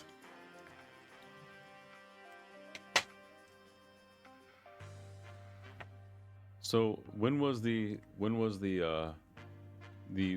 possible casino robbery? Maybe roughly a week. So tomorrow, if we get up, I'm gonna take a couple day travel to the north, fight a dragon, or investigate some dust devils. Possibility of dragon.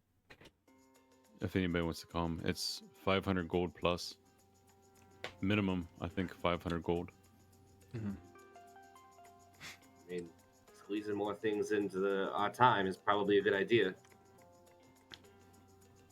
We need to get prepared so that we can go down, so that we can see if we can get into Kermoro. Just an idea we can all sleep on.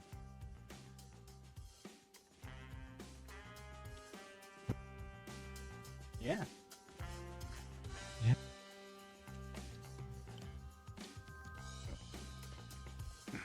See, any other seems about good on the considerations. You get back and you see the barkeeper at the Debt's Respite says, well, you all want another round?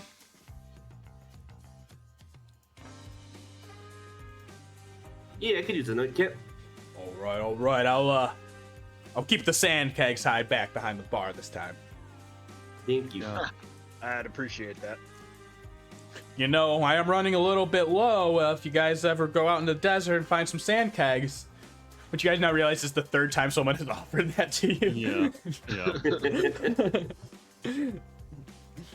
That seems to be like the main economy here from what you guys are thinking. And he says, well, all right, nightcaps all around. Looks like you guys got a little bit, festivity and coin. And a good time here in Ank'Harel. Good times. Be pleased. Be pleased. Hey, that's what it says on the brochure. Hey. If you guys, you guys gonna be competing in the arena? I had a go at the arena a little bit. Grappling some of the guys there. Oh, you got to do a little bit of grappling there? I did. Some tough guys there. I was glad they got my money, although I did hear Freddy the Junior Prince and his crew are gonna be coming in. Oh. Might have to go check that out. Yeah, those guys are bad ass. There's not a mystery they can't solve, not a bad guy they can't defeat, and they have a druid who shapeshifts into a talking dog. Wow. Yeah, see, he casts, like it's like a combination of like a comprehend languages, speak with animals, but on himself. But then he's transforms into the dog, so as he speaks, everyone can still understand him, and he can understand everyone else. Now that's smart. Boom, made it make sense. I just thought maybe it was the new edition. Oh no, we don't like that stuff around these parts. No, not yet. Haven't bought the book though. Because when druids are in wild shape, they can still speak. Oh, nice. Common. Yeah, That is good enough. No, there's a yeah, lot that's of cool noted. stuff in that book. Now I'm making money again. I could get into that. Well, I think there are some things to think of happening around here. Everyone's got some good decisions in character. Are there any roleplay moments anyone would like to have in this nighttime? And also, are you guys going out with Mox to hunt some dragons tomorrow? I feel like until we're ready to either jump on the protection thing, the dragon quest might be a nice way to spend the week. An easy weekend of fighting the dragon. Yeah. I would say, I mean, if you guys really want to keep playing tonight, we can go to there, but I think that would be like a 4 o'clock day. yeah, no, exactly. 4 a.m. night. Yeah, it's just a quick dragon fight. Just like the normal quick dragon fights. Easy.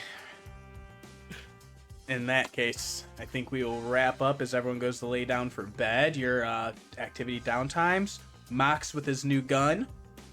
Morgen with a bunch of potions. Saeryn with some new spells and scrolls. And then we got Ludo, who's just gotten some good grappling in, some amazing research. And there's still plenty of shopping. You made some friends with Ank'Harel. And a bunch of other people, Dario at the Monster Hunters Guild. And you all dream of blue dragons and dust devils on the morrow. And it's really fun that we get to end off this episode with, this is happening next time.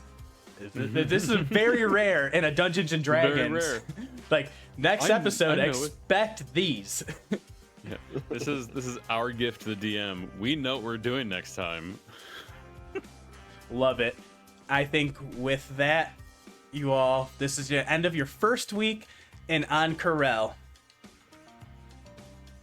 Before we end off officially on this session, I have one super quick question.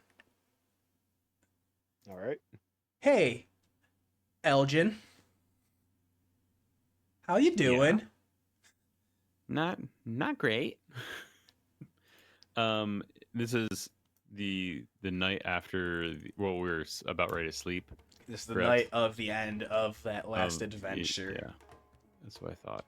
No big decisions, Okay. of course, need to be made tonight, but this is the end of that week. You guys are caught up to the same timeline finally. And Aljin is sitting in a cave with a bunch of strangers with a big decision on his hands. You see Karen reverted back from his rage octopus form. Just ruidium crystals and like blisters like all over, like protruding in his skin. And the rage, he had mentioned that there might only be enough there with that flower currently for one dose. Mm-hmm. And you have to make your decision if you would like to return Tome and give that to your grandmother. Do you save him? Do you save yourself? I've been thinking about that a lot since we ended the last Aljin session. He's not going to take it himself. At this point, he kind of has an idea that where possibility to find it, it's just sort of a waiting game at this point. He knows out here there's a possibility for it, and he's sort of hoping that if maybe he could find a way to find another similar cave, or just wait it out and try to stay around this area until hopefully the next flare happens. But he is not going to take it himself at this point. And I will say, in your head, you do know there is one person that is very, very good with alchemical and herbalism and potion crafting. I already had that thought, but she is so far away. She is so far away. She's like so on the other far side away. of the world. Yeah, which he might make a comment. Like, I think he made a comment at one point about knowing someone named Morgen Megen to, I don't know their name now. Because wasn't there someone... So Trixie and Doodoo. Yeah, so I think he might have made... I thought in-game I made a comment about Morgen. And I think Doodoo. Was Doodoo the one that was... I know this is above board stuff that Aljin doesn't know that Doodoo... Wasn't Doodoo someone that Morgen knew? Or am I making that up? I don't actually know that they know each other, but I Okay. played both characters. Yeah. I knew you played both. some reason for in my head, I was like, they knew each other, and I don't know why I thought that. Probably because didn't she help with the alchemical stuff at the side too of that? She's like done alchemical stuff in the past. Okay. I think I think it's just maybe they mentioned that like Morgan has a brother, but they also played that for might the have side been thing. But yeah. Yeah, it might have been. Yeah, it might have been just me slamming a whole bunch of conversations together in my brain. So he doesn't take it, and he hasn't made quite a decision yet. He's, at this point, trying to get out of just this area. He's also thinking about maybe trying to take some clippings and hopefully maybe recreating this from, or at least maybe sending it back to his grandmother, the clippings, and seeing if they can recreate something similar to this. Is another idea that would probably be happening at that point. Like, he wakes up a little earlier, doesn't sleep as long, so he's possibly trying to figure out a way around. There's druids. I mean, plants, druids. He's gonna be taking some clippings with, like, at least getting them ready. Yeah.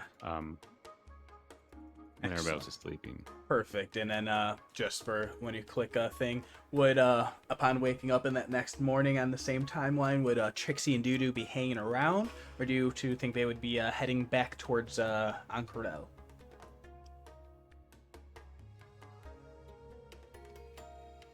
I mean, sounds like the job's done. Yeah, you two came out for a job, right? Yeah, we need to reap the reward. All right. So say within like the next day or so after that, those two would be able to return to town. As you guys are basically heading back in from the desert, as back in the city, the main party is heading their way out of the desert. A lot of curveballs happening. Yeah. And with that, everything, timelines finally merge together. No more nosebleeds for the DM. And I think that has to end our session of Call of the Netherdeep, episode 24. I appreciate anyone who has made it this far and listening. I guess give a like and subscribe, and hold your breath for the next one. Love y'all.